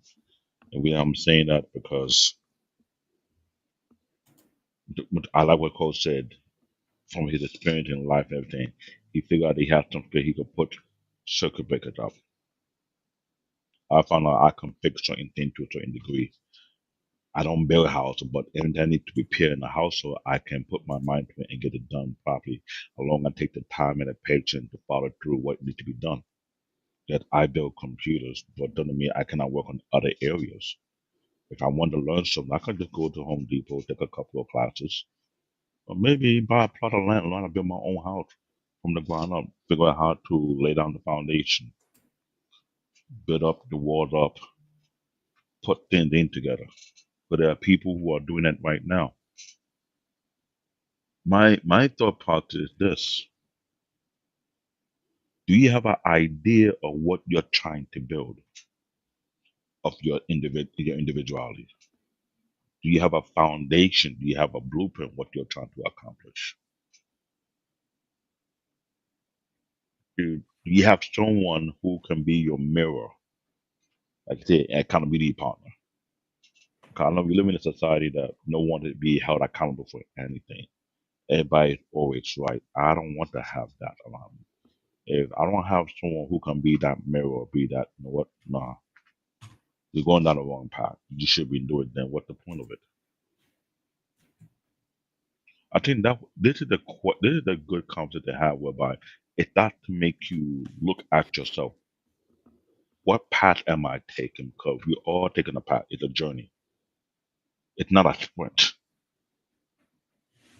The Paul Bennett going to 28 seed and going to 29 seed, am I correct? Coach further maybe going 30 seasons. I don't know, but he'll be mad long enough. So each season they getting better, they improving. They learn from the last season, so don't repeat again in the new season. Now, my question to Emma, who watched this: what is your end goal that you want to accomplish? What are you trying to become? What not do you need to acquire to get there? Are you willing to take correction in case you're walking down the wrong path? Are you open to criticism? Because part about becoming a better version of yourself, it's like building a car. Am I right? Mhm. If you're building a car and the car is not functioning like it's supposed to function, and you made some mistake, you need to find someone who can correct the mistake for you. It's not so. So, what are we lacking in today's society that people don't want to admit that, you know what, I made a mistake? Show me what I need to fix on. Or people walk around with a level of ignorance, don't want to be clear of that where that will throw them off the cliff. That is my thought part right now in this conversation because listening to Mr. Bennett, I love listening to my elders when they speak. It allowed me to check myself. Maybe I need to remove this, replace it with this. Maybe I have to change my game piece because this may not work for me. Because there are people who have been there before me and they have experienced that life before me. They have got to that stage. I want to get to their stage, but to get to their stage, I need to understand what I need to work on my end. But how would I go about it? And I mute my mic. I would say this because I still wrestle with this now, and I don't know if there's an answer. I think, Coach, you kind of mentioned it some, and P talked about doing something until you get the result. But as I said earlier, I've known people who've been on the wrong path for a while, and it took them a while to recognize when to get off of it. So that decision, I remember, was that old Kenny Rogers song, Coach? You got to know when to hold them, when to fold them, when to walk away, when to run. It's, know when that's, you I win, think that to me, that's the you hardest. I think count that's like the your hardest. money. That's the hardest thing in life is knowing, is the path I'm on, will it yield the result, or do I, when do I pull out, when do I realize, what, this isn't what, and to your point earlier, Coach, with the kids, what if in that process, especially with things changing so rapidly. I remember when my daughter, and I got to step away for a minute. I'll be right back. I remember when my daughter, we went to orientation. She went in for supply chain, and she got a degree in supply chain. But I remember in the orientation over the summer, the professor said basically what you're going to be learning now will be irrelevant by the time you graduate. So when you talk about a world that's also evolving so quickly, so that what you thought you may want, and if the world is changing in such a way where that may not be as an attractive option anymore. So do I stay the course on what I want, or do I jump onto the other thing? I got to go answer the door. I'll be right back, gentlemen. Nah, that's deep. Nah, I'm sorry. That is deep right there. I never thought of it in that kind of Hold way. up. There, hold on. Let him come back. Let's play the next video really fast. And I'm gonna have to I may have to replay it, but let's play it really fast. Okay. Oh, where is it? Okay, where is it? I just had it here. Here we are. So if you wake up in the morning and you don't want to do something, you don't care enough about yourself. And that's what you need to really research is, man, why am I not doing this for myself? Because that is the number one purpose in life. So if you wake up,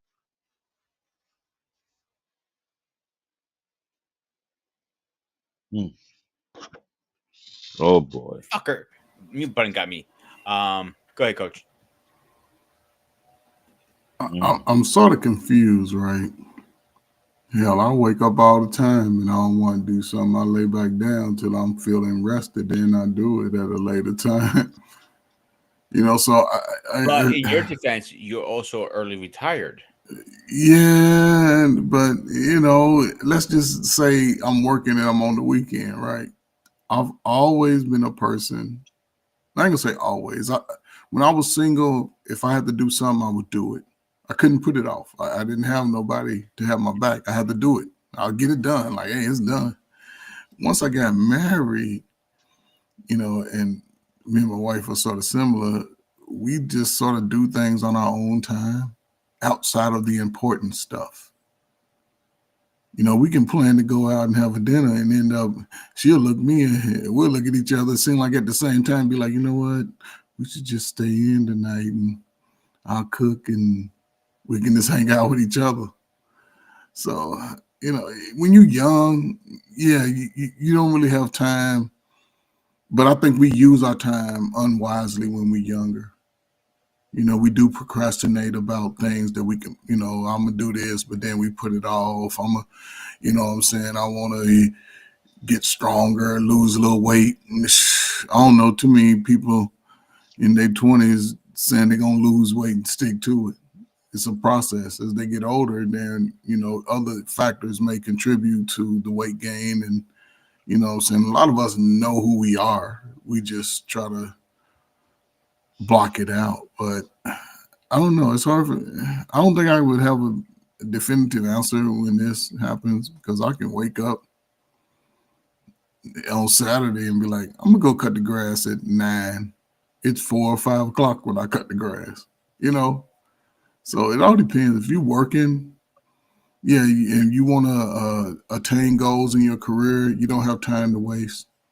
You know, leisurely things to me, I've never really been a component of hurry up and I gotta do this and I gotta do that because I never forget, even just being young, man, you know, playing sports and having those Saturday games and my parents showing up, it just made me appreciate the moments. I don't have to do a whole lot of stuff to have a thrill. So, I can coach, so this guy, I usually agree a lot of things he says, but this is one of the few times I disagree because I don't want to go to work half the fucking times, but I like money. I like nice things. I like going to Comic Con. I like playing Paul a gyro once in a while. So yeah, I like going to work. I don't want to put a 10 or 15-hour shift every day. I like money. Call me Scrooge. Call me whatever you want to call me. I don't give a shit. What motivates me is putting a roof over my head and food on my table. You can call me whatever you want. You go, oh, he's the worst chef in the world. He's the worst cook in the world. Whatever. I'm cool with that. But guess what? This is why I'm your boss sometimes. Just saying. But me working my ass off makes me who I am. Doesn't mean I want to do it all the time. But David, you had something to say to Paul before he left. You want to? Then I'll replay the video for Paul really fast. No, what I was saying, I like what Mr. Paul said about that thing he said before we played the video. It kind of like hit deeply because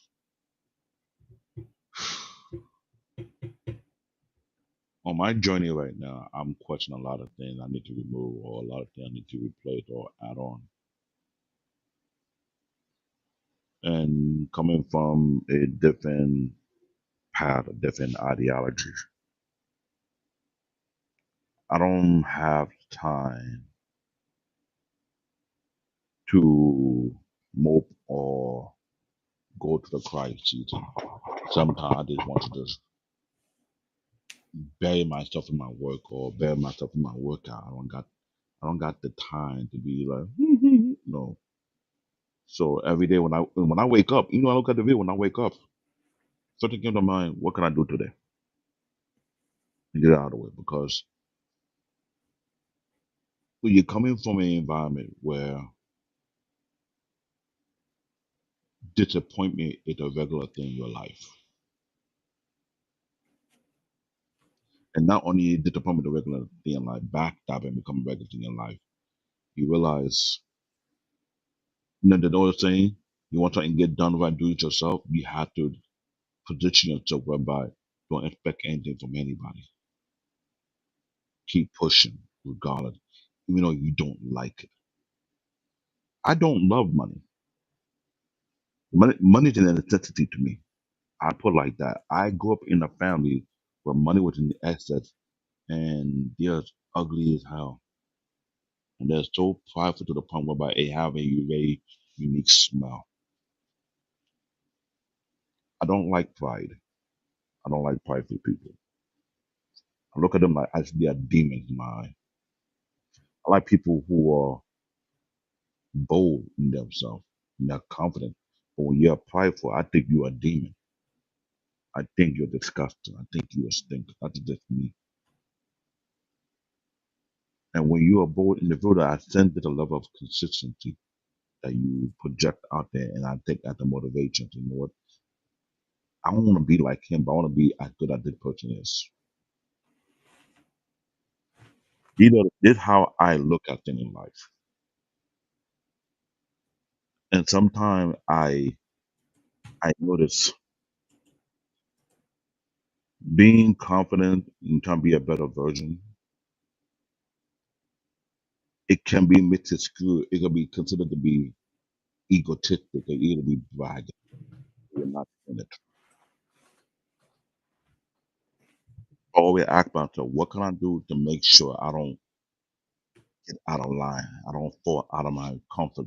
Now, I don't I don't really have a comfort zone. I don't want to get in a realm whereby I'm walking into the wrong path or being egotistical. I can't stay away from it. I like a check and balance I put in my head that I've learned over the period of time. Because when you grow up whereby your self-esteem have been destroyed, your self-image have been mutilated, then you have to build yourself based on principle in life. That is me. So each and every day I'm asking myself, what needs to be accomplished? What do I have to do to get to that next stage? What must I do different? How can I go about it? That's an everyday thing when I wake up. I don't like that guy mindset that you play in the video because it seems kind of standoffish. Like you want to add on to your ego. Like, yeah, but mm-mm. You and I both have a mixed martial art background. Hmm. Yeah, the word discipline have been used not only in mixed martial art but as well as in boxing as well. But when Mr. Bennett break it down, it's not about being disciplined, it's all about being consistent and learning how to adapt. I caught on to that when I'm studying mixed martial art karate, and I get it. What I learned at that time may end up becoming something different now. I'm into IT. I'm into computer. We build the old computer of the yesteryear, not the thing right now. Things are constantly changing. I had to keep that in mind. So whatever I learn now, I can't say that's eternal. I had to be willing to adapt to the changes that are being made and be consistent about it. So my thing that comes to my mind is this: what are we using as the mean of how you take? Know when you're willing to fold, know when to put that old Kenny Rogers song. I grew up in as a child listening to that song. That's what was stuck in my head. And his voice, it not say it was eerie, it was funny how it sounds. But I get it. Learn how to stop yourself when you know you're going on the wrong path. Either you know how to play, you know how to fold, you know how to take a turn. But we're now in a society that doesn't mean anything anymore. Regardless if you're wrong, you're still right. My question is, how can we keep our mind from all the toxic ideology that can put us on the wrong path? I don't think it's a general question, but I feel as if at the older generation, they're not going to be affected by it. It's the generation behind us. How were we able to say what word, I don't know, not word, but what phrase? I'm a father and a grandfather. That's typical. That's always on my mind each and every day. That's what I wake up every day thinking. What can I pass back down that will hold them in the right path when I'm no longer here? That's my constant concern when I wake up in the morning, not what he's speaking on. Because I grew up in a life whereby my father was not only a father, he was there physically, but not there mentally and emotionally. I didn't learn nothing from him. I learned it from uncle, from high school teachers who display a high level of father figures, ideology, compared to those who we had to share same blood, which is sad. And I got two big brothers down here, which I always enjoy listening to, because they keep me going.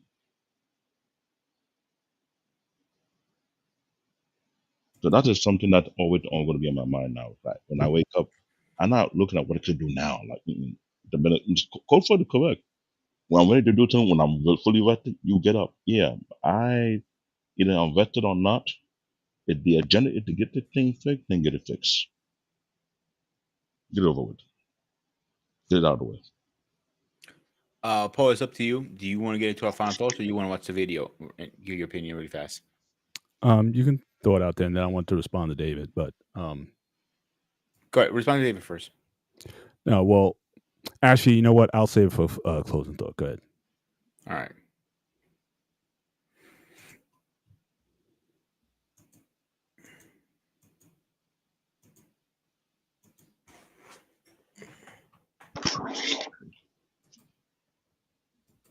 Now, when you screen, sorry for the technical difficulties.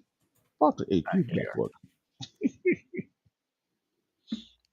So if you wake up in the morning and you don't want to do something, you don't care enough about yourself. And that's what you need to really research is, man, why am I not doing this for myself? Because that is the number one purpose in life. Well, if you would have told me the name, I probably would have turned them off. I'm not a fan of the Goggins. I mean, the guy is an extreme ultra athlete. And again, he says some things that are just, again, the rigidness with which he operates, which doesn't necessarily apply to most people. Yeah, there might be a day you may wake up and you may not feel like doing something. And you know what? That might be a good time to take the day off, especially if you have been grinding 80 hours a week or whatever. Yeah, you sometimes, rest. And that's one thing that we oftentimes neglect is the need for rest. One of the reasons why I train twice a week is because my body needs more time to recover. So growth happens in rest, not the workout. The workout is the catalyst for the changes, but then you have to give your body the chance to change. And the fact that I'm older now, I don't recover as quickly as I used to. So one of the reasons why I can't train 5-6 days a week anymore is because I'm not going to be recovered. I was just doing it, and that was my problem. I was doing it repetitively, but again, I was not fully recovered. I was always half into it because I didn't give my body the proper rest, the proper nutrition, and the time with which to grow. So for some people, yeah, maybe you do need a day off, but these are the same people who say you need to eat the same way 7 days a week. No, I say, if anything, eat clean 5 days a week. On a couple of days off, eat whatever you want. Because again, to live in that mode of rigidity can also become a prison for you. So again, I don't go with these, yeah, you got to get up every day. Then how do you have a vacation? How about getting up at sunrise and just watching the sun go up, come up or go down? I mean, there's a time for rest. Even guys said, "Look, I built the world in 6 days and rested on the seventh day." Rest is for us. It's not a prison either. That's why even some people now says, "Okay, why you don't take the Sabbath off?" It says, the Sabbath was made for us, but man wasn't made for the Sabbath. But it's a provision. Yes, you need you need some time to decompress, to load. You need activities. Now, the problem is, again, where wisdom comes in again is you can certainly get overconsumed by your activities. The main thing still needs to be the main thing. But when guys come out and say, oh, well, If I don't get up every day with a purpose, well, maybe I don't want a purpose today. In fact, I think there's some days you should get up and don't even think about anything. Turn your brain off. And if your environment is such where it doesn't allow you to do that, then get out of your environment. I was telling some folks in the Bible study I was doing one time, when was the last time you've been on the beach or on the trail or somewhere will get away from the buildings and the technology and all of the man-made stuff and get into God's creation? When was the last time you put yourself in that space where it was just the creation, you and God, and that was it? But if you're constantly surrounded by stuff and things and distractions and billboards and signs, how can you fast? How can you have that meditation time with God if you're constantly bombarded with messages in your phone and your apps and people calling you? And yeah, sometimes you need to decompress and get away from everything and don't do a thing. Again, wisdom says that there has to be a balance to all of these things. And one more thing we have to also consider, and we may not like it, but I think the Bible talks about it in Ecclesiastes. One of my favorite quotes from Ecclesiastes. I have seen something else under the sun. The race is not to the swift or the battle to the strong, nor do food come to the wise, or wealth or the brilliant, or the favor to the learned. But time and chance happen to them all. Sometimes people are just lucky. And we gotta embrace that. Some people get blessed, and you don't say how. I don't understand how that person got blessed. I've worked twice as hard as them, and I got nothing really to show for it, and that person's got something over there. Sometimes it happens. It may have happened to you, now it's happening to somebody else. Everybody doesn't just, so again, we want to be formulaic about everything. And the last thing I'll say is this, and this can be part of my closeout. So I talked about how if you want to develop and change and be another person, a better person, it has to be tied to a result and and an outcome that's in the world that you're living in. If you're going to evolve, you evolve in the world that you're living in. It's not evolution for the evolution of itself. But as you're doing all of that, if you want to keep balanced, then you got to be about what Paul talked about, Apostle Paul talked about, that I have learned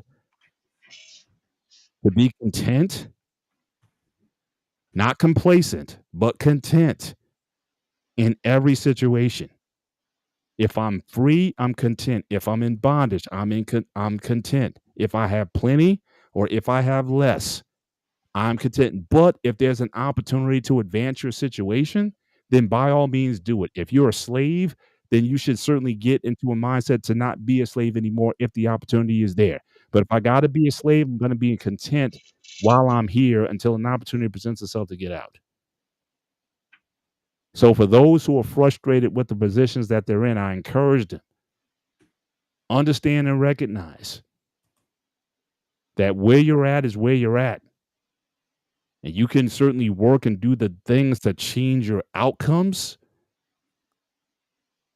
But again, there's a part of it where you have to be at the same time grateful and have a heart of gratitude for the position that you're in. You may not have the best job in the world, but look, if it's putting food on your table, thank God for that job until another opportunity. Doesn't mean you don't go and apply for other jobs and opportunities. Thank God for the job that you have. Your car may be iffy once in a while, but it gets you to and from. Thank God that you got home safely. I think for a lot of people, you got to be able to count your blessings also. You can't just live in a constant state of, I'm not happy. And people sometimes are always wanting to change their situation when they realize that at the end of the day, they don't have joy in their lives. Doesn't mean every day is rosy. Doesn't mean every day is going to be pleasant. But every day above ground, I can get up. I have function. I can move. I have my being. I'm not in a wheelchair. That I can get up and certainly work towards that betterment. But you got to be grateful around the same way, because then what you're saying is, because again, when you get to that thing, then in a way, and again, I'm getting overly spiritual here, but you're basically saying, God, I don't appreciate what you gave me. And then why should God give you more? Because every time I give you something, you're just going to complain anyway that I'm not where I want to be. So I think you have to balance this thing with, again, realistic outcomes, smart goals. Shout out to Coach for bringing that out. Smart goals, goals that lead to an outcome, an effect that's not just for you, but for the world that you're in. And along the way, be appreciative of where you're at. And if you're going through some stuff, even in the worst times, especially when I had to take care of my parents those last 5 years, it was the toughest time of my life. But I became a much stronger person because of it. So again, it's not what you get from the goal that matters. It's what you become through it that matters. And I lost my hair as a result of it. Full disclosure. But I look so much better now. I should have did this years ago. Talk your Hater. shit. Talk Hater. your shit, Hater. President. Talk your Hater. shit. You know what? Sign language there. You know what? Don't I let might. them hate. Don't let them hate on you. I have bald hair. I because don't of have my- to hate Hold on. nothing. Hold See on. this Hold on. beautiful locks? Hold on. I mean, I have bald hair because of my genes, but I might have to buy the bald head scalp and wear to represent both of them if I have to. So shave your head, dude. I try, it doesn't work. It make it look like Billy Blank. Okay, I'm cool with that. What's wrong with Billy All right. Blanks? What's wrong So with who Billy wants to go Blanks? next? I did it one time in my 20s, and when I came out, everybody, hey, Billy Blank. I was not loving that thing. They Man, were- listen, I don't care what y'all hard ankle musty guys think. It was for the ladies, for me. I mean, I'm being facetious when I say What I said, for a goal, right? I said yes. Hey, For a listen. goal, yes. He I went saw- for the ladies. I love it. I saw love it. my head bald from basic training. I'm like, oh yeah, I can wear the bald head. Plus, I was getting out of the service, so I just wanted to start a fresh, new image with the teachings that I have achieved. So it all worked out. It all worked out. It's not for everybody, though. It ain't. It ain't. I ain't got no sausages in the back of my head. You know, it's just. I don't got the George Talk your Jefferson. I don't shit, got. Coach. I It's don't just got the the one big horseshoe. pit bull. I You don't know, got the I know, horseshoe. no, Coach. my stock went up about 200%. All right. Who, You Coach, know. you want to go next with your final thoughts? I mean, final thoughts, man. Again, man, always great topics, man. You know, listen, I think for us in this modern time and this modern world, man, we all have to continue to evolve, man. YouTube is sort of leveling the playing field for information to get spread in real time. If you don't take advantage of it in the next 4 to 6 years, you'll do yourself a disservice. So I just hope that anyone that's looking to be in a better space in life, you have to be willing to put in the work, put in the time, put in the energy it takes to get to that goal. It's not going to be easy because brother like Mr. Bennett, he ain't going nowhere no time soon. Brother like David and Sparta, they still fighting strong. So if you young and you coming up, understand that you got to put in the work. And it may take you 20 years when you're a little bit more wiser, a little bit more uglier like me, bald-headed, gray, wearing glasses, all of those things. But when you get there, you'll be ready and prepared for the journey for the rest of your life. So, again, man, salute, man. It's always a positive just to hear information from other men who's trying to be better, and women too. So I never discount. So, I let David go. Then I'm gonna throw back to Paul and you because I think you guys have that little announcement tonight. I think it's time to pop the bubble. Final do thoughts. I am glad I'm able to hear from my two big brother, Mr. Bennett and Coach Fur, because what they speak upon is solid wisdom. And I'm glad to get some deep level of clarity. Well, this might be my final year with hair, 'cause I'm thinking if I want to eliminate the stress of picking my hair every time, I might just start shaving everything or join the 7B. I don't know, I'm thinking about it because Sorry. I'm just saying because if I want something completely different, I might well do something completely different. I think I'm not gonna do it. So maybe start shaving my head clean. Will be a new thing for me. I don't know see what happened. If that works for you, do it, David. Hey, If they draw way too much attention, that will hide the ballness. You always I'm can just, wear a hat and a scarf yeah. I know. and a dashiki. I'll be like LA Cool J, hide the ballness when needed. I'm gonna throw a plunger at your head. A plunger. What's You know what? Mr. Paul Bennett and Mr. Colfer, we should start the club. So when I join in, I can wear the shirt 7B and be underneath to be the bouncer. How about that? All right, David. Mrs. Spartan, would you like to say anything before we go move on to Paul's and Coach's announcement? I don't even know what to say after all that bullshit. Y'all crazy. But You I know, do want to say this real quick on the topic, real quick.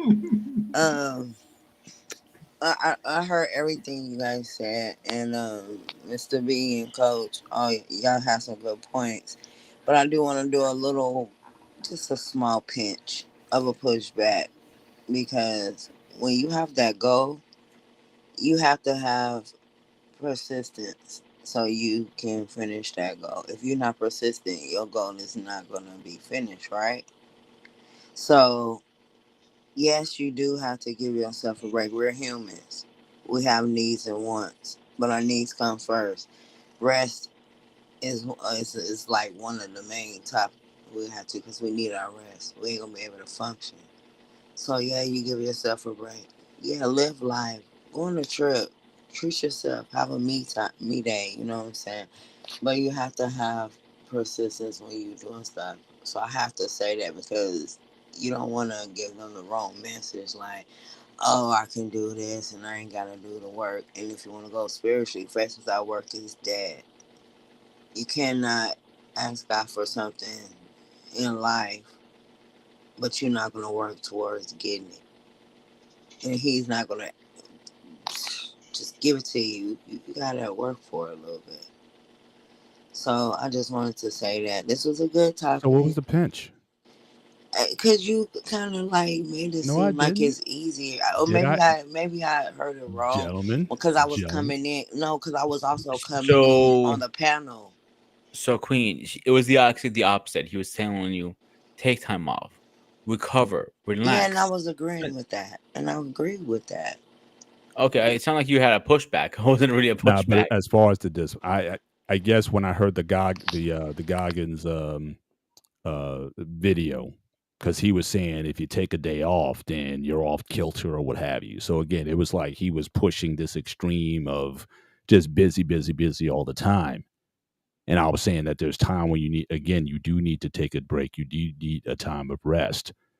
It doesn't mean that you're not disciplined and that you're not focused on your goals, but if you focus on like all the time, then it's not going to necessarily, it's not necessarily going to, yield you a positive outcome. Even yeah. when you're chopping a tree down, you got to take a break and sharpen that axe before you go chopping at it again. So that was my main point. I was pushing back against the extreme of not, but again, that's the wisdom part. That's knowing how much, when to push, when to pull back. That's always the thing that even guys at me and coach's age, we still figuring that out.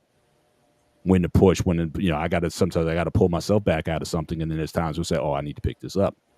So so that's always the struggle to know how much and how little. I think we might be a little bit better at it since we've been at this for a while, and there might be times that you know what, hey, let's pull back, guys. Let's just chill, and there's nothing wrong with that either.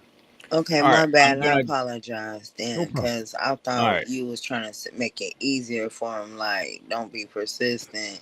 Like, you got your goal. You take your break. Go live life. You know what I'm saying? Hey, just like that college commercial. Get off the couch. You ain't doing nothing. Go to all the. right. So So, I'm gonna drop me, Black David, and I'm give the panel for a second to Paul and Coach to say what they have to say for a minute. Okay, so What's up, basically, brother Ben? hey, how you doing, sir? See, AKA look at this, Hunts. look at this, shout out to the bold and the beautiful, the Most like it. beneficent, benevolent ball brotherhood, and you just see these two eloquent Gen X gentlemen here. We're going to be kicking off a new show on the Sparta HQ Network. The name of the show is going to be Next Gen Training. And it's basically, since Coach has an extensive background in coaching athletics, and working with youth, and I have certainly experience certainly as a personal trainer and also working with youth and youth programs as well. We wanted a show that was definitely going to be targeting towards certainly youth and adolescents, but also for parents who are looking to basically give their kids, or even themselves. Anybody can learn from this, not just for kids only, but just the tools. Some of the things that we've talked about tonight. How do you focus? How do you set smart goals? What are rules of conduct? That what is good communication and proper communication? What are things that you can certainly, any person at any age can benefit from? But what can you do to improve? And certainly, just using what we've done as coaching people. I've trained kids. And certainly we have a passion, I think, for the youth. And so we're going to entertain a show where each shows we're going to be dealing with different concepts of personal development that young people can benefit from, but again, also for parents, that they can hopefully help to impart some of these principles into play. So I'm definitely looking forward to hosting a show. This will be my first opportunity to host with Coach. I know we have a one-on-one sports show that we're co-hosts on with the crew from Texas there, but this will be our first one-on-one show. So I'm definitely looking forward to an open dialogue and discussion with Coach, using some materials that he has collected over the years, and those are going to be the centerpieces of the show. And we're looking forward to having an impactful conversation.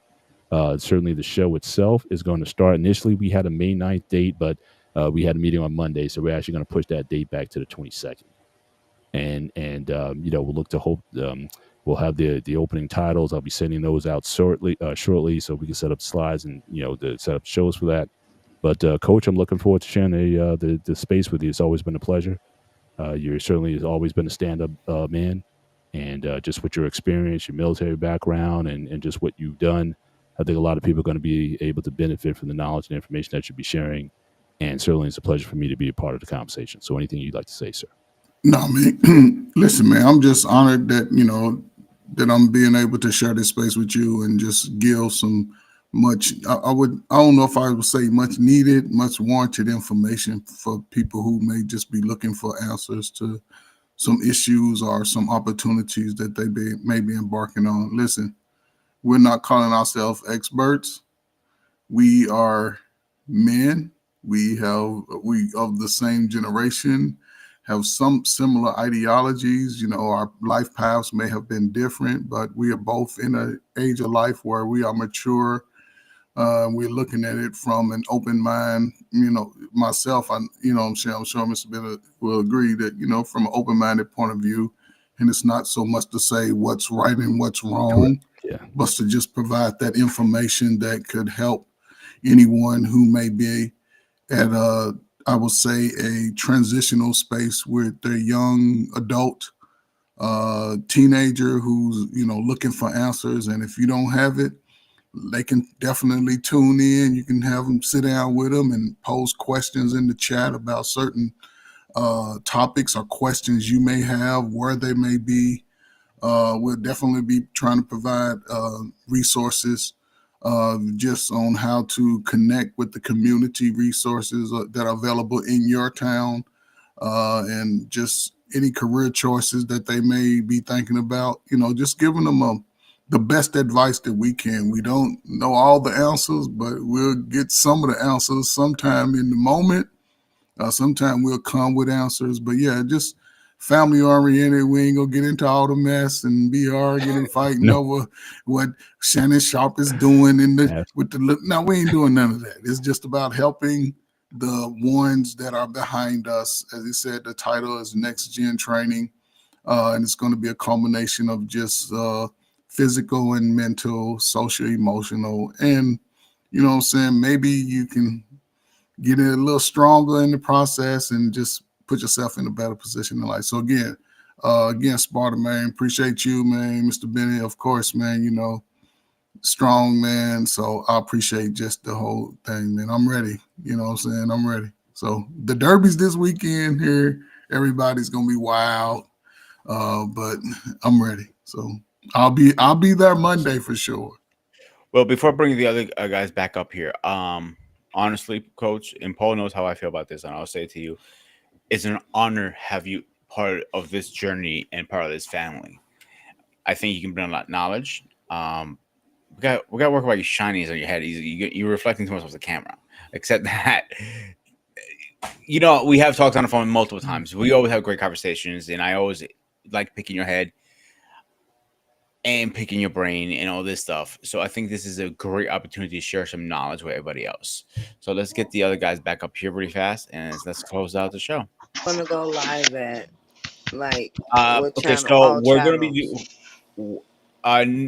Coach, are you gonna be streaming on your channel too, or just here? Yeah, I'm gonna definitely try to stream on my channel. I definitely, I was saying I was gonna ask you about it on Monday or whatever. But Yeah, yeah, I can walk you through it. So it will be a schedule overhaul of the whole channel, meaning, so this show will be moved to Tuesday, and coaches and polls will be going to Thursdays.